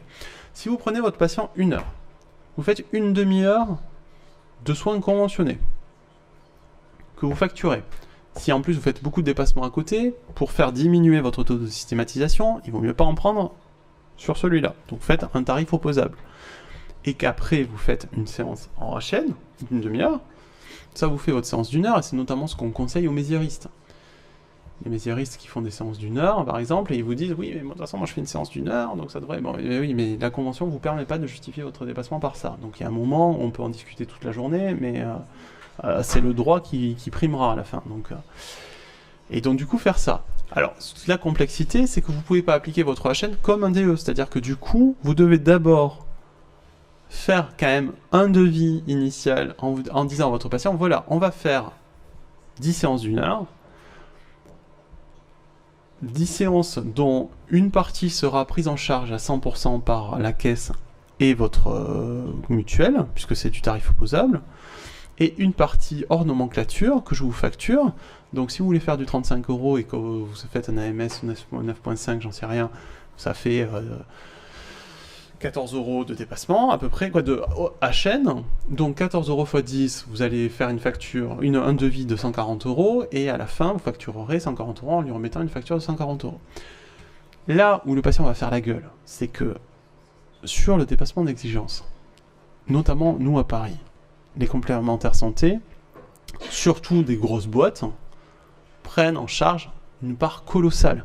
Moi, j'ai des patients qui sont pris en charge à 400% du tarif opposable sur mes séances, en fait. Hein. Donc, je pourrais faire des tarifs que je ne fais pas du tout. Mais, je veux dire, ils seraient remboursés, en fait. Mais, le problème, c'est que si vous faites du HN, comme les mutuelles ne remboursent que sur la base d'un pourcentage du remboursement des caisses, ben, sur le HN, ils ne sont pas remboursés. Et donc, c'est pour ça, en fait, qu'il y a cette confusion dans l'esprit des kinés, mais surtout qui savent très bien que s'ils font du HN à la place du DE, les patients ils vont faire la gueule, surtout quand vous faites quand même 70 ou 90 € la séance, ça commence à faire quand même un coût un peu important, surtout quand ils sont remboursés sur 90 €, ce qui semble colossal, mais il y en a certains qui sont remboursés, parce que leur mutuelle les rembourse à 450%, donc on y est dedans. Alors que là, bah, ils seront remboursés 20 € sur 90 €, et que les mutuelles, aussi bonnes soient-elles qu'ils aient, de groupe, diront non, non, ou alors on vous rembourse un forfait, c'est-à-dire que ça rentrera dans le forfait ostéopathie, par exemple. Hein, c'est souvent ça, en fait. Le HN est souvent pris en compte dans une espèce d'enveloppe globale, chiropraxie, ostéopathie, soins hors nomenclature, paramédicaux. Et donc, du coup, là, les kinés qui font le dépassement sont pas contents. Mais bon, après, voilà, nous on leur propose ça. Alors après, ils disent, de toute façon, je vais me... C'est pareil, ceux qui menacent la caisse en disant, de toute façon, moi je vais me déconventionner. Bon, la caisse dit, bah, déconventionnez-vous en fait. Même si elle n'a pas du tout intérêt. Hein. La caisse, elle est là pour assurer l'accès aux soins du territoire. Hein. Comme on l'a vu, c'est un organisme privé chargé de mission de service public. Ah oui, non, alors ça, le zonage, c'est encore autre chose. Par exemple, oui, mais bon, alors, ce qui est un peu différent, c'est que par exemple, les plus grosses parties du dépassement d'honoraires se font quand même en Ile-de-France, Paris, première couronne, et on est en zone intermédiaire. Donc là, pour le coup, Mais sauf que s'ils se déconventionnent, ils font plus que du HN, et là le patient, il est plus remboursé 0. Alors soit vous avez des patients très riches, il y en a, et donc du coup ils s'en foutent, mais quand même la majorité, donc voilà, c'est un jeu un peu de posture entre la caisse et le kiné. Mais après, encore une fois, à contrario, dans certains cas, vous avez le droit d'en appliquer, avec taxes et mesures bien sûr, et ne pas vous faire influencer par le zèle de la caisse qui vous dira non, parce qu'il y a la majorité des gens, quand ils reçoivent un courrier de la caisse en disant « je vous préviens, vous n'avez pas le droit », ils font « ok. » Ben non, lisez votre convention avant et sachez que...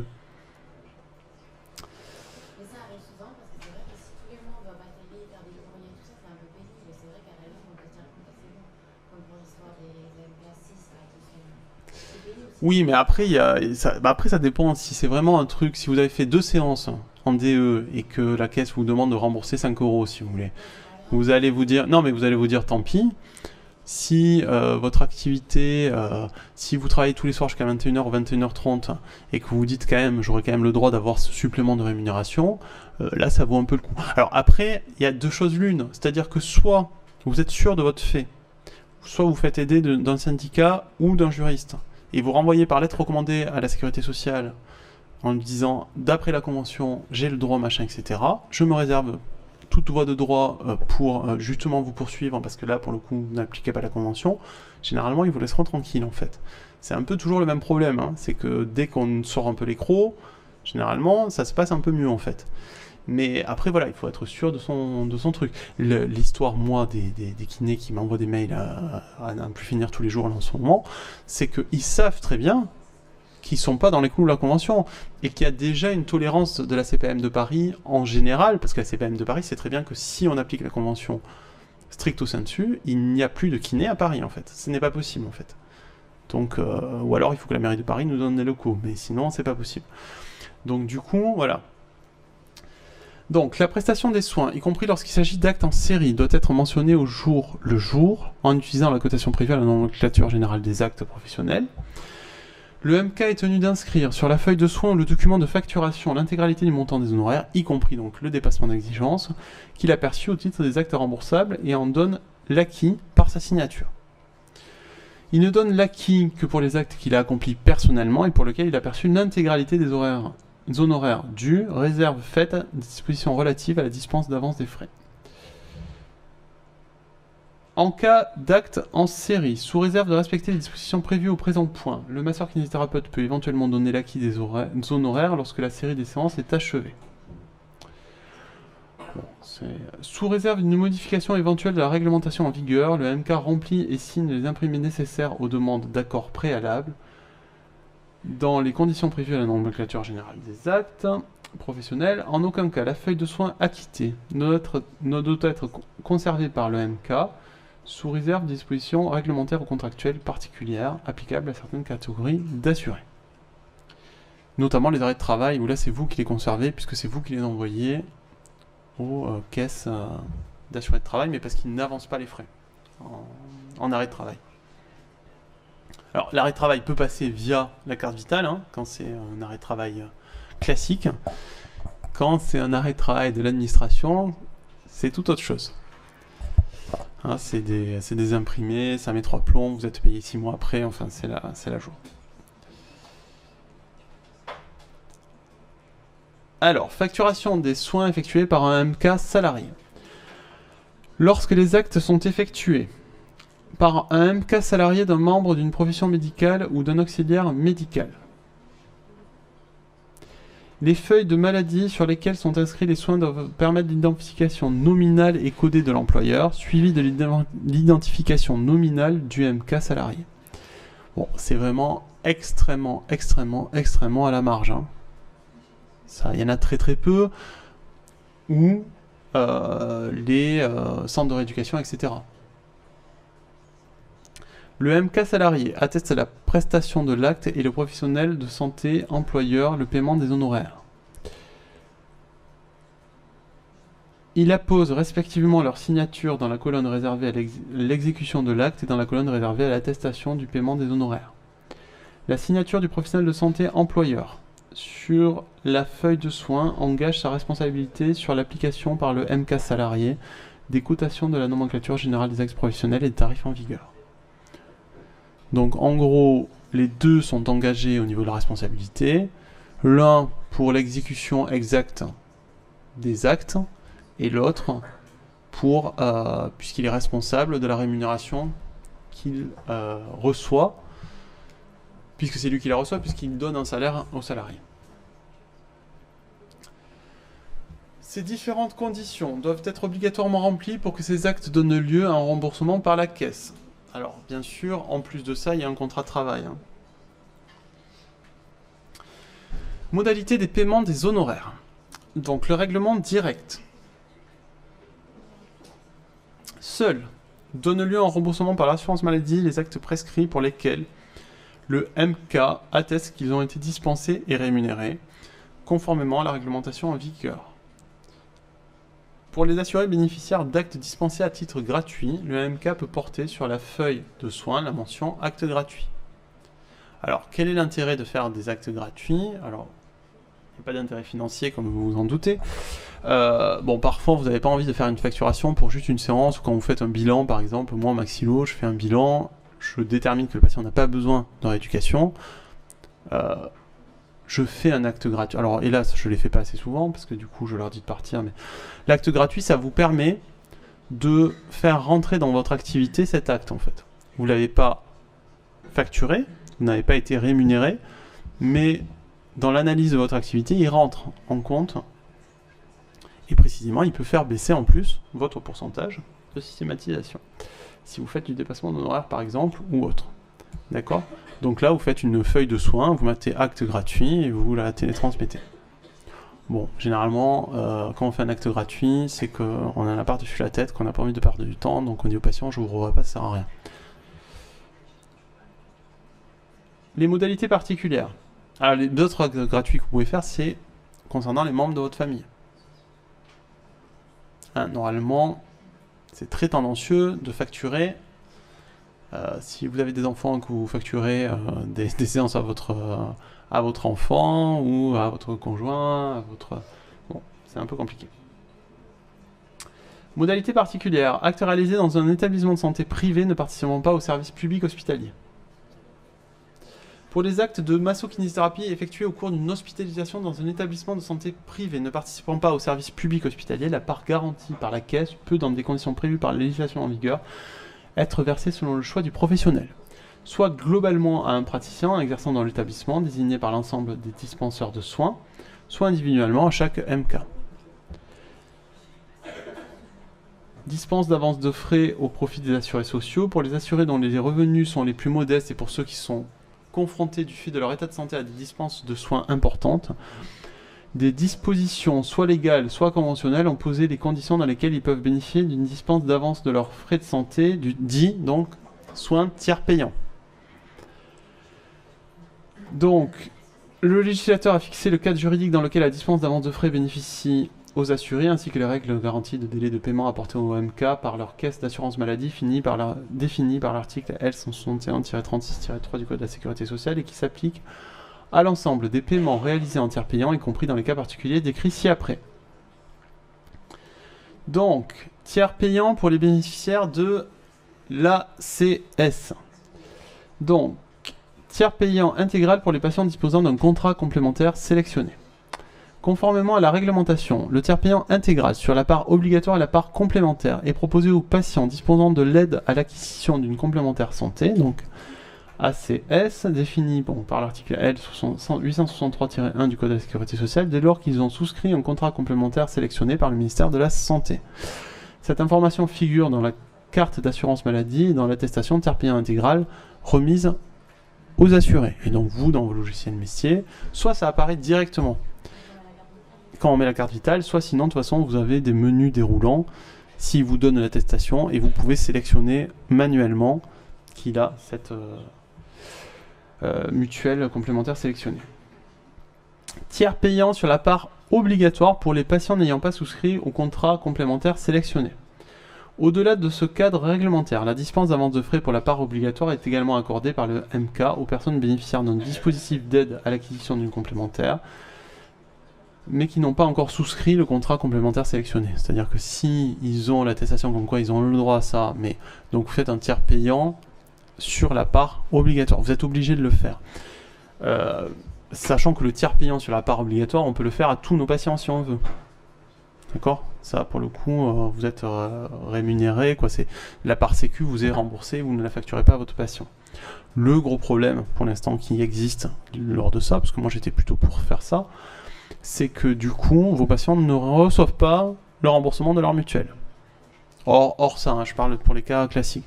Donc du coup, au bout de 2 semaines, ils vous disent « je n'ai toujours pas été remboursé à la mutuelle », donc vous devez imprimer une quittance que vous signez, qu'ils doivent envoyer à leur mutuelle pour être remboursé. Donc là, il y a quand même encore un problème au niveau des télétransmissions pour permettre ce tiers payant de part obligatoire en fait, sans qu'on ait finalement à imprimer 10 documents, quoi. Le tiers payant pour les patients pris en charge au titre de la maternité ou d'une affection de longue durée. Alors la maternité, c'est, et la LD aussi d'ailleurs, hein, on peut le forcer, mais généralement, si on le force, c'est qu'il y a un problème que la carte vitale du patient n'est pas mise à jour. Ou que les droits à LD, et c'est ça qu'il faut se méfier, les droits à LD n'ont pas été renouvelés en fait. Hein, parce que tous les 4 ans, généralement, le médecin traitant doit refaire une demande d'affection longue durée. Alors, en fonction de la pathologie, ça peut varier au niveau des durées, mais bon. Et la maternité, généralement, c'est... Alors, je sais plus exactement, c'est 6 mois et demi, je crois, ou 10 jours. Voilà, c'était pas tout à fait 6 mois et demi, mais voilà. Normalement, ça se met naturellement aussi. Vous avez une indication comme quoi vous êtes en tiers payant obligatoire sur donc la partie obligatoire et la partie complémentaire. Alors, bon, on va en parler juste après. Conformément à la réglementation, la dispense d'avance des frais pour la part obligatoire est également accordée par le MK aux bénéficiaires de l'assurance maladie atteints d'une affection longue durée. Par définition, ils n'ont pas, eux, de part complémentaire à payer. D'accord? Sur les affections longue durée, 100% de la somme passe sur la part obligatoire. Pour les soins donc en relation avec l'affection concernée, ainsi qu'aux bénéficiaires de l'assurance maternité. Alors, soins en relation avec l'affection concernée. Un gros travail pédagogique est à faire auprès de vos patients. Ce n'est pas parce qu'ils sont en ALD pour une pathologie qu'ils sont en ALD pour l'intégralité de leurs soins en fait. Et ils ont un peu de mal à le comprendre. Vous dites, oh, mais vous pouvez le faire passer, etc. Bon, si vous avez un contrôle, c'est vous qui êtes pour votre poids et qui allez rembourser des soins que vous avez faits. Hein.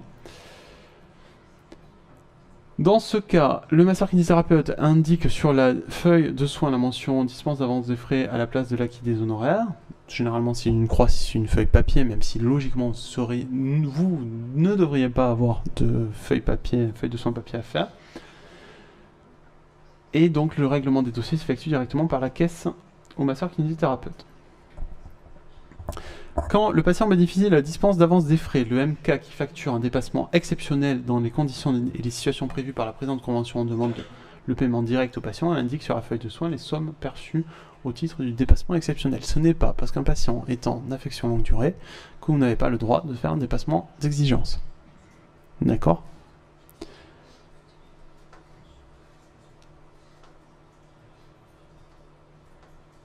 Les engagements de l'assurance maladie sur la gestion de la facturation des actes. L'ensemble des régimes obligatoires d'assurance maladie s'engagent à harmoniser leurs procédures pour faciliter la facturation des actes. Les engagements de l'assurance maladie en matière de paiement et de suivi de facturation sont les suivants. La garantie de paiement sur la base des informations inscrites dans la carte vitale du patient, et ce, même si ce dernier n'a pas mis à jour sa carte. Les rejets liés aux droits des patients sont supprimés. Pour toute feuille de soins électronique réalisée avec une carte vitale, les rejets liés aux droits des patients sont supprimés, quels que soient les changements de situation du patient. Changement de régime ou de situation familiale, déménagement, etc. En l'absence de carte vitale, le service ADRI. Donc ça, c'est un service qui... Alors si vous avez en logiciel métier les deux plus gros, que sont Kiné 4000 ou Vega 5, le ADRI est maintenant dans la majorité des petits aussi, je pense. Le service à ADRI est par défaut associé. Quoi, ADRI on dit, hein, associé, et vous pouvez, vous, par contre, le décocher, si vous en avez ras-le-bol, parce qu'en fait, à chaque fois que vous allez facturer, ils vont interroger les droits du patient. Sauf que c'est la condition pour laquelle la caisse vous assure le paiement des soins. Si vous interrogez le service ADRI, comme ça met en jour en temps réel le droit du patient, à partir du moment où c'est validé, la caisse s'engage à vous payer en fait. Donc le service ADRI permet d'obtenir une situation de droit à jour pour le patient lors de l'établissement de la feuille de soins électronique en accédant aux droits du patient figurant dans les bases de l'assurance maladie. Grâce à la protection universelle maladie pour l'ensemble des travailleurs et des résidents en France, les patients bénéficient de droits continus à l'assurance maladie obligatoire. La garantie d'être payé sous 5 jours ouvrés en cas de facturation en FSE, et c'est vrai, hein, c'est-à-dire que sur la part Sécu, on est toujours payé dans les 5 jours ouvrés qui suivent. J'ai envie de dire que les remboursements des patients, si vous ne faites pas le tiers payant obligatoire, c'est pareil, c'est sous une semaine max, quoi. Si le délai de paiement des FSE, un mode sécurité Vital ou Sésame, sans Vital uniquement, excède 7 jours ouvrés, une indemnité est versée par l'assurance maladie dans les conditions définies réglementaires. Bon. Chaque trimestre, les régimes obligatoires d'assurance maladie publient sur leur site internet les délais de paiement des feuilles de soins électroniques en tiers payant. Un meilleur suivi de la facturation avec un logiciel Sésame Vital à jour, agréé, suivi des factures à partir de la norme Noémie 580. Le suivi des paiements est amélioré et les rapprochements comptables sont facilités. De même, les libellés de rejet de factures sont plus explicites et harmonisés entre les régimes obligatoires d'assurance maladie. Donc ça c'est pareil, les deux gros logiciels métiers longs. Cette année, il y a eu un bazar fini parce que certains logiciels métiers un peu plus petits ne l'avaient pas. Et donc du coup, l'aide justement à la télétransmission n'a pas été versée au kiné. Donc là, il y a des procédures pour qui récupèrent, bon, ils les auront certainement. Modalité de transmission des documents nécessaires au remboursement ou à la prise en charge par l'assurance maladie obligatoire et complémentaire. Les principes de télétransmission des feuilles de soins électroniques. La facturation des actes de prestation s'effectue par principe sous format électronique et dit système Sésame Vital selon les conditions définies ci-après. En cas d'impossibilité, la facturation peut s'effectuer par le biais de la facturation Sésame dégradée, définie à l'article 4.5.1 de la Convention, ou de la feuille de soins sur support papier définie à l'article 4.5.2. Donc on va voir ce qu'est le système dégradé, on vous en a déjà parlé aussi. C'est pas sécurisé parce que vous n'avez pas la carte vitale du patient. Alors, et du coup, ça, le problème du système dégradé, c'est un système qui n'est pas sécurisé puisque finalement la carte vitale de votre patient, c'est normalement sa signature en fait, c'est sa signature électronique. Donc c'est comme si vous facturez à la caisse quelque chose que le patient n'a pas signé. Donc s'il a perdu sa carte vitale, alors en plus eux ils ont moyen de savoir s'il a fait une déclaration de perte de la carte vitale. Il vous paie quand même, hein, c'est payé, etc. Il faut savoir que sur les mécanismes nationaux de détection des fraudeurs ou des fauteurs chez les MK, une des voies principales d'entrée des recherches, c'est les kinés qui font des factures dégradées à n'en plus finir. Si vous avez un patient tous les 3 mois que vous facturez un dégradé, c'est bon, c'est pas très grave. Hélas, la véracité de la pratique fait que effectivement beaucoup de personnes perdent leur carte vitale. Et ce ne sont pas que des personnes âgées. Mais si vous faites trop de dégradés, soit il faut que vous ayez une activité qui le justifie. Effectivement, si vous travaillez essentiellement qu'à domicile, en EHPAD auprès de personnes âgées, bon machin, etc. Mais quand même, dites-vous que ça va clignoter dans leur logiciel en fait. L'autre problème, il est que si vous faites trop de sésame dégradé, vous allez...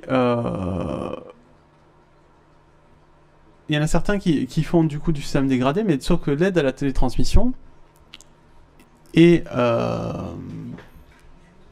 comment on appelle ça? Je sais plus mes mots parce que je suis trop fatigué là. Est définie en tout cas pour un niveau de flux au-delà de 70, ou peut-être un tout petit peu plus même, et donc du coup par contre le sésame dégradé ne fait pas partie de ce flux là.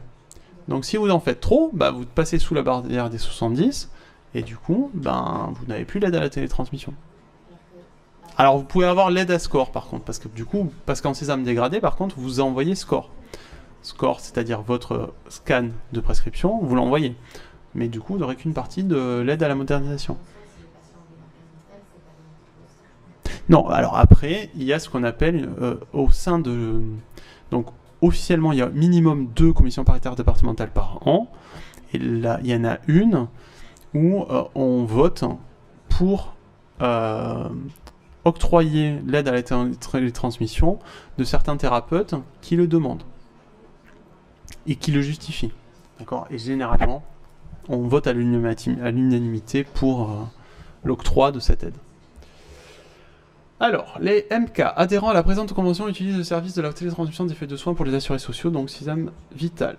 La facturation à l'assurance maladie s'effectue dans les conditions prévues par les textes réglementaires et les dispositions de la présente convention, ainsi que celles du cahier des charges de spécification des modules Sésame Vital en vigueur, publié par le JE Sésame Vital et en utilisant une solution agréée CNDA ou homologuée JE Sésame Vital.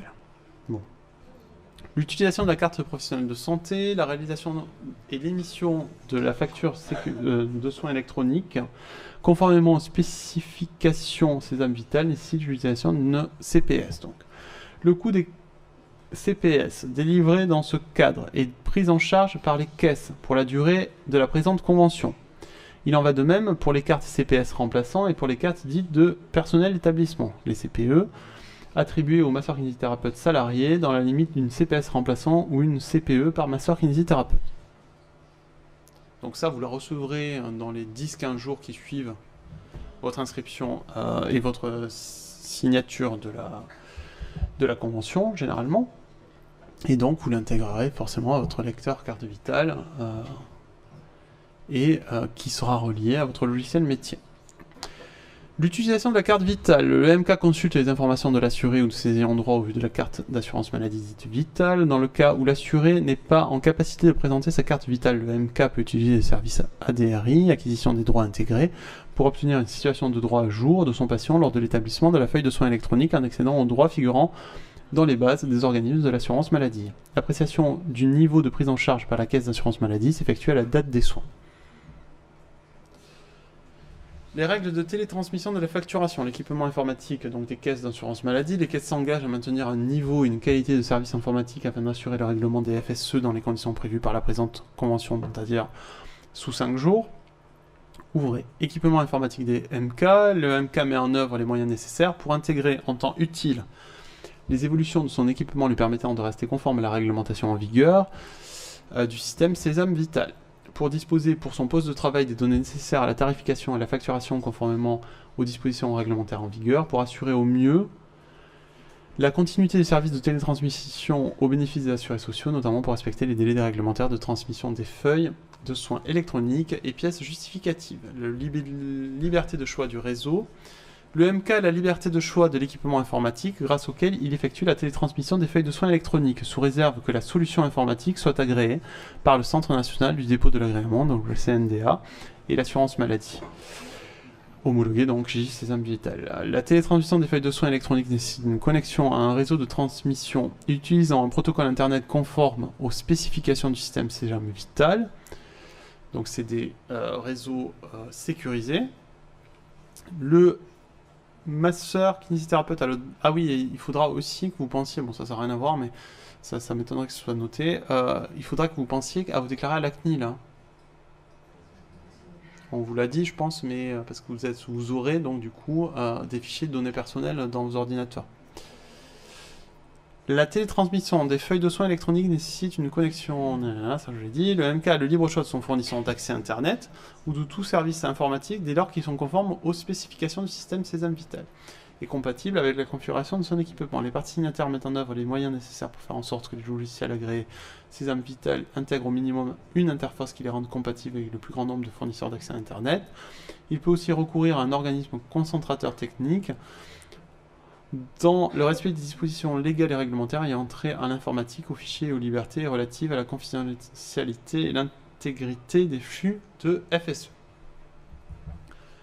Cet organisme tiers, dont le masseur kinésithérapeute a le libre choix, agit pour le compte et sous la responsabilité du MK, avec lequel il conclut un contrat à cet effet.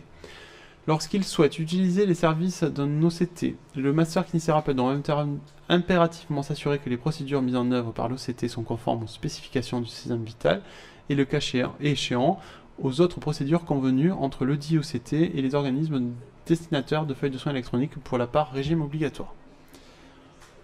Respect des règles applicables aux informations électroniques. Le master kinésithérapeute doit s'assurer dans tous les cas du service de la réglementation applicable au traitement automatisé des données, notamment en matière de déclaration de fichiers. Les dispositions de la présente convention ne font pas obstacle à des transmissions directes par le MK à des organismes complémentaires. Un éclatement de FSE vers des organismes d'assurance maladie complémentaires peut être effectué selon des modalités prévues par le cahier des charges Système Vital, OCT mandaté par le MK. Principes généraux d'établissement des feuilles de soins électroniques. Allez, on finit ça. Établissement des FSE. Donc la télétransmission des FSE s'applique à l'ensemble des masters kinésithérapeutes et des organismes d'assurance maladie. Selon les règles contenues dans les textes législatifs et réglementaires, ainsi que dans les spécifications du système Sésame Vital en vigueur, complétées des dispositions de la présente convention. Délai de transmission des feuilles de soins électroniques. Le master kinésithérapeute s'engage à adresser à la caisse d'affiliation de l'assuré de soins par voie électronique dans les délais réglementaires fixés, que le paiement s'effectue en paiement direct ou en dispense d'avance des frais, également en cas de dysfonction de son équipement. Le délai de paiement en cas de dispense d'avance de frais, la caisse d'assurance maladie obligatoire traite les feuilles de soins électroniques et émet l'ordre de virement du montant dû dans un délai maximal de 5 jours ouvrés à compter du jour de la réception de l'accusé de réception logique, donc l'ARL positif. Si le délai de paiement excède 7 jours ouvrés, une indemnité est versée, donc OMK, dans les conditions définies.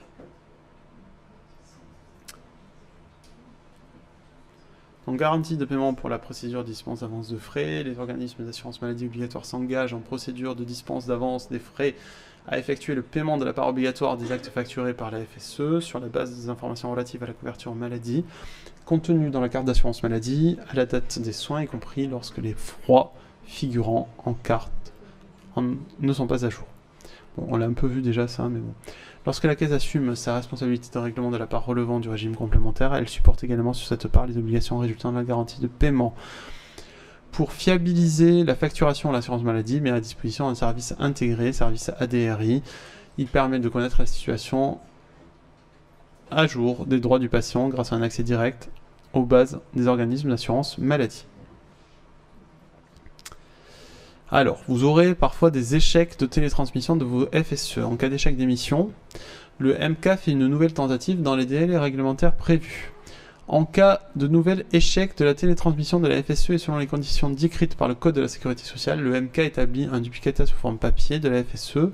Ce duplicata mentionne expressément le motif de sa délivrance et les références de la feuille de soins électronique non transmise. C'est plutôt rare, hein.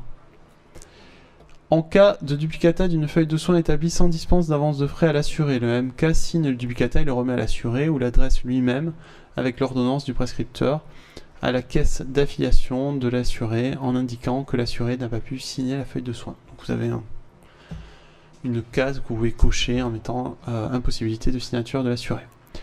En cas de duplicata avec dispense d'avance des frais, le MK adresse à la caisse d'affiliation de l'assuré avec ordonnance du prescripteur le duplicata de la feuille de soins signé par lui-même et si possible par l'assuré. À défaut, il indique que l'assuré n'a pas pu la signer.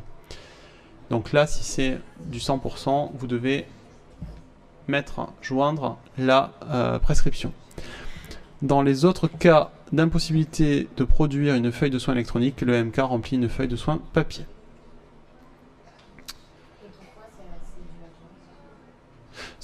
Alors soit vous avez un problème de... Il se peut que ce soit la caisse de réception, mais bon, généralement, on arrive après ou le lendemain, ça passe. Et ça peut sinon être aussi un problème internet chez vous. Donc du coup, comme en plus c'est sur des flux sécurisés, ah ben oui, bon, après on n'en fait pas 15 par jour normalement. Sauf si c'est le jour où vous les faites toutes, où là c'est les boules. Mais sinon, bon après c'est pareil, vous faites en sorte que votre réseau fonctionne. Alors ça, bon c'est hyper relou, donc bon on va finir juste ça, il reste juste un paragraphe. Télétransmission des ordonnances papier. Alors, le MK s'engage à transmettre mensuellement au centre d'assurance maladie du régime général au point d'accueil relevant de la caisse la plus proche de son cabinet professionnel les ordonnances papier afférentes aux assurés relevant du régime général, des sections locales mutualistes, de la caisse d'assurance maladie. Régime social, il n'existe plus le RSI depuis le 1er janvier. Pour les ordonnances afférentes à des assurés relevant de notre régime d'assurance maladie obligatoire, le MK les adresse directement à la caisse d'affiliation des assurés. Alors ça, c'était avant score. C'est si vous ne scannez pas, si vous faites du score, vous n'avez pas envoyé les pièces, parce que sinon on devient taré en fait. Ces ordonnances papier accompagnées de leur bordereau récapitulatif de transmission doivent être classées en 3 catégories, matérialisées par les enveloppes distinctes regroupées dans une même enveloppe. Donc quand score s'est mis en place, et que la majorité des kinés au départ refusaient de le faire, ça a été la joie ça. Parce que du coup, bon, c'était un peu compliqué. En plus, se superposer un problème légal, c'est-à-dire que normalement, les ordonnances ne sont adressables qu'au service médical de la caisse, et non pas à tous les services de la caisse, puisqu'il y a le secret médical. Donc du coup, voilà, ça a été un pataquès compliqué. Et donc voilà, bon, normalement vous faites partie d'une génération où peut-être que vous scannerez avec vos yeux bioniques, donc du coup, je pense que vous scannerez tous et que vous ferez tous du score. Mais bon, et donc du coup, sinon il fallait, mais par exemple la catégorie 3 qui est le RSI n'existe plus, donc voilà. À l'extérieur de chaque enveloppe, le masseur inscrit ses éléments d'identification en imposant son cachet. Donc après la pause déj, on abordera la facture dégradée, on finira la convention qu'on va voir. Peut-être on fera peut-être en... Ouais, bon après le reste c'est pas... Ouais.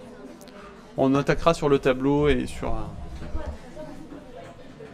13h, je vais vous proposer le tableau que la Sécu m'a transmis de récapitulatif. Je vais essayer de faire un ou deux cas, qu'on discute ensemble d'un ou deux cas pratiques qui pourrait ressembler à ce que je peux poser en partiel, mais qui est aussi surtout bon, voilà, ce que vous pouvez rencontrer dans votre vie professionnelle.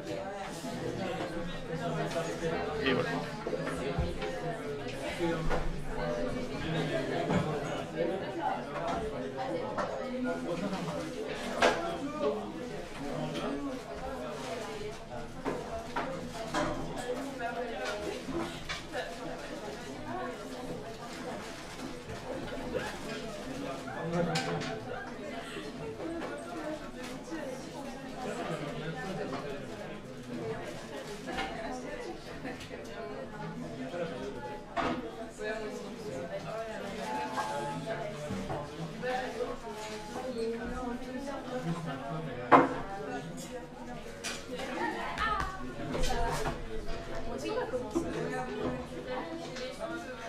Après, il y a des petits points à répondre sur le RPS, sur les conduites à tenir. La grosse... Oui, parce qu'en fait, j'intègre quasiment tout. Eux, ils dissocient, alors ils mettent des principes, ils mettent les codes intéressants à la profession après, alors que le code pénal, le code civil, tout ça, on le fait pendant le cours. Enfin, c'est... J'avais une petite question à vous poser par rapport à quand on transmet à la CPAM les prescriptions médicales. Ouais. Il y a une question qui se posait dans les intervenants qu'on a eu en cours, c'est que le service à qui on les envoie, c'est un service administratif. Et logiquement, dans notre code de déontologie, on ne doit pas transmettre à des services... en fait, ils n'ont pas le secret médical. Alors, score, si. Du coup, les personnes qui sont... En fait, ça va dans deux services différents normalement. Le score et la feuille de soins ne va pas dans les mêmes... Et donc quand on transmet l'ordonnance, avec le nombre de séances, la pathologie, tout ça... Normalement, ça c'est le procédé score et ça part d'un côté en fait. Parce que, ouais, du coup, l'intervenant qu'on a eu, il disait qu'on avait, dans notre code de déontologie, on aurait le droit de flouter justement certains paramètres de l'ordonnance parce que c'est pas un service médical qui reçoit... Alors c'est pas le service médical, mais je pense que la personne qui reçoit est habilitée à... Du coup, nous, on nous disait que... Ouais, bon après, il n'y a pas trop d'intérêt à le... Non, mais c'était plus pour pas s'embêter sur tout ce qui est cotation et tout comme ça. Oui, non, mais par contre, quand il y a un problème de cotation, c'est pas eux qui vous disent qu'il y a un problème de cotation, c'est le service médical. Oui, mais c'était plutôt sur le transfert. Oui, sur le transfert. Mais je pense quand même que Score, il y a justement des personnes habilitées médicalement à recevoir les données. Ah oui, parce que sinon ça. Ouais, sinon c'est un peu. Ouais, c'est clair.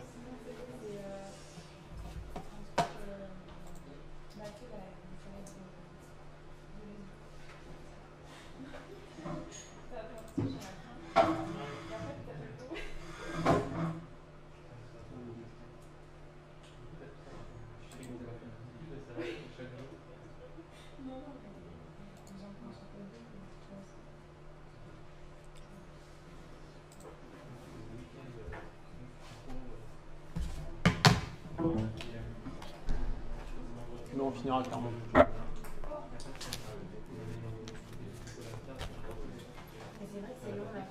Ouais. Oui, c'est ça. C'est long à lire aussi, hein, pour moi. Par contre, est-ce que Mathieu est dans le page?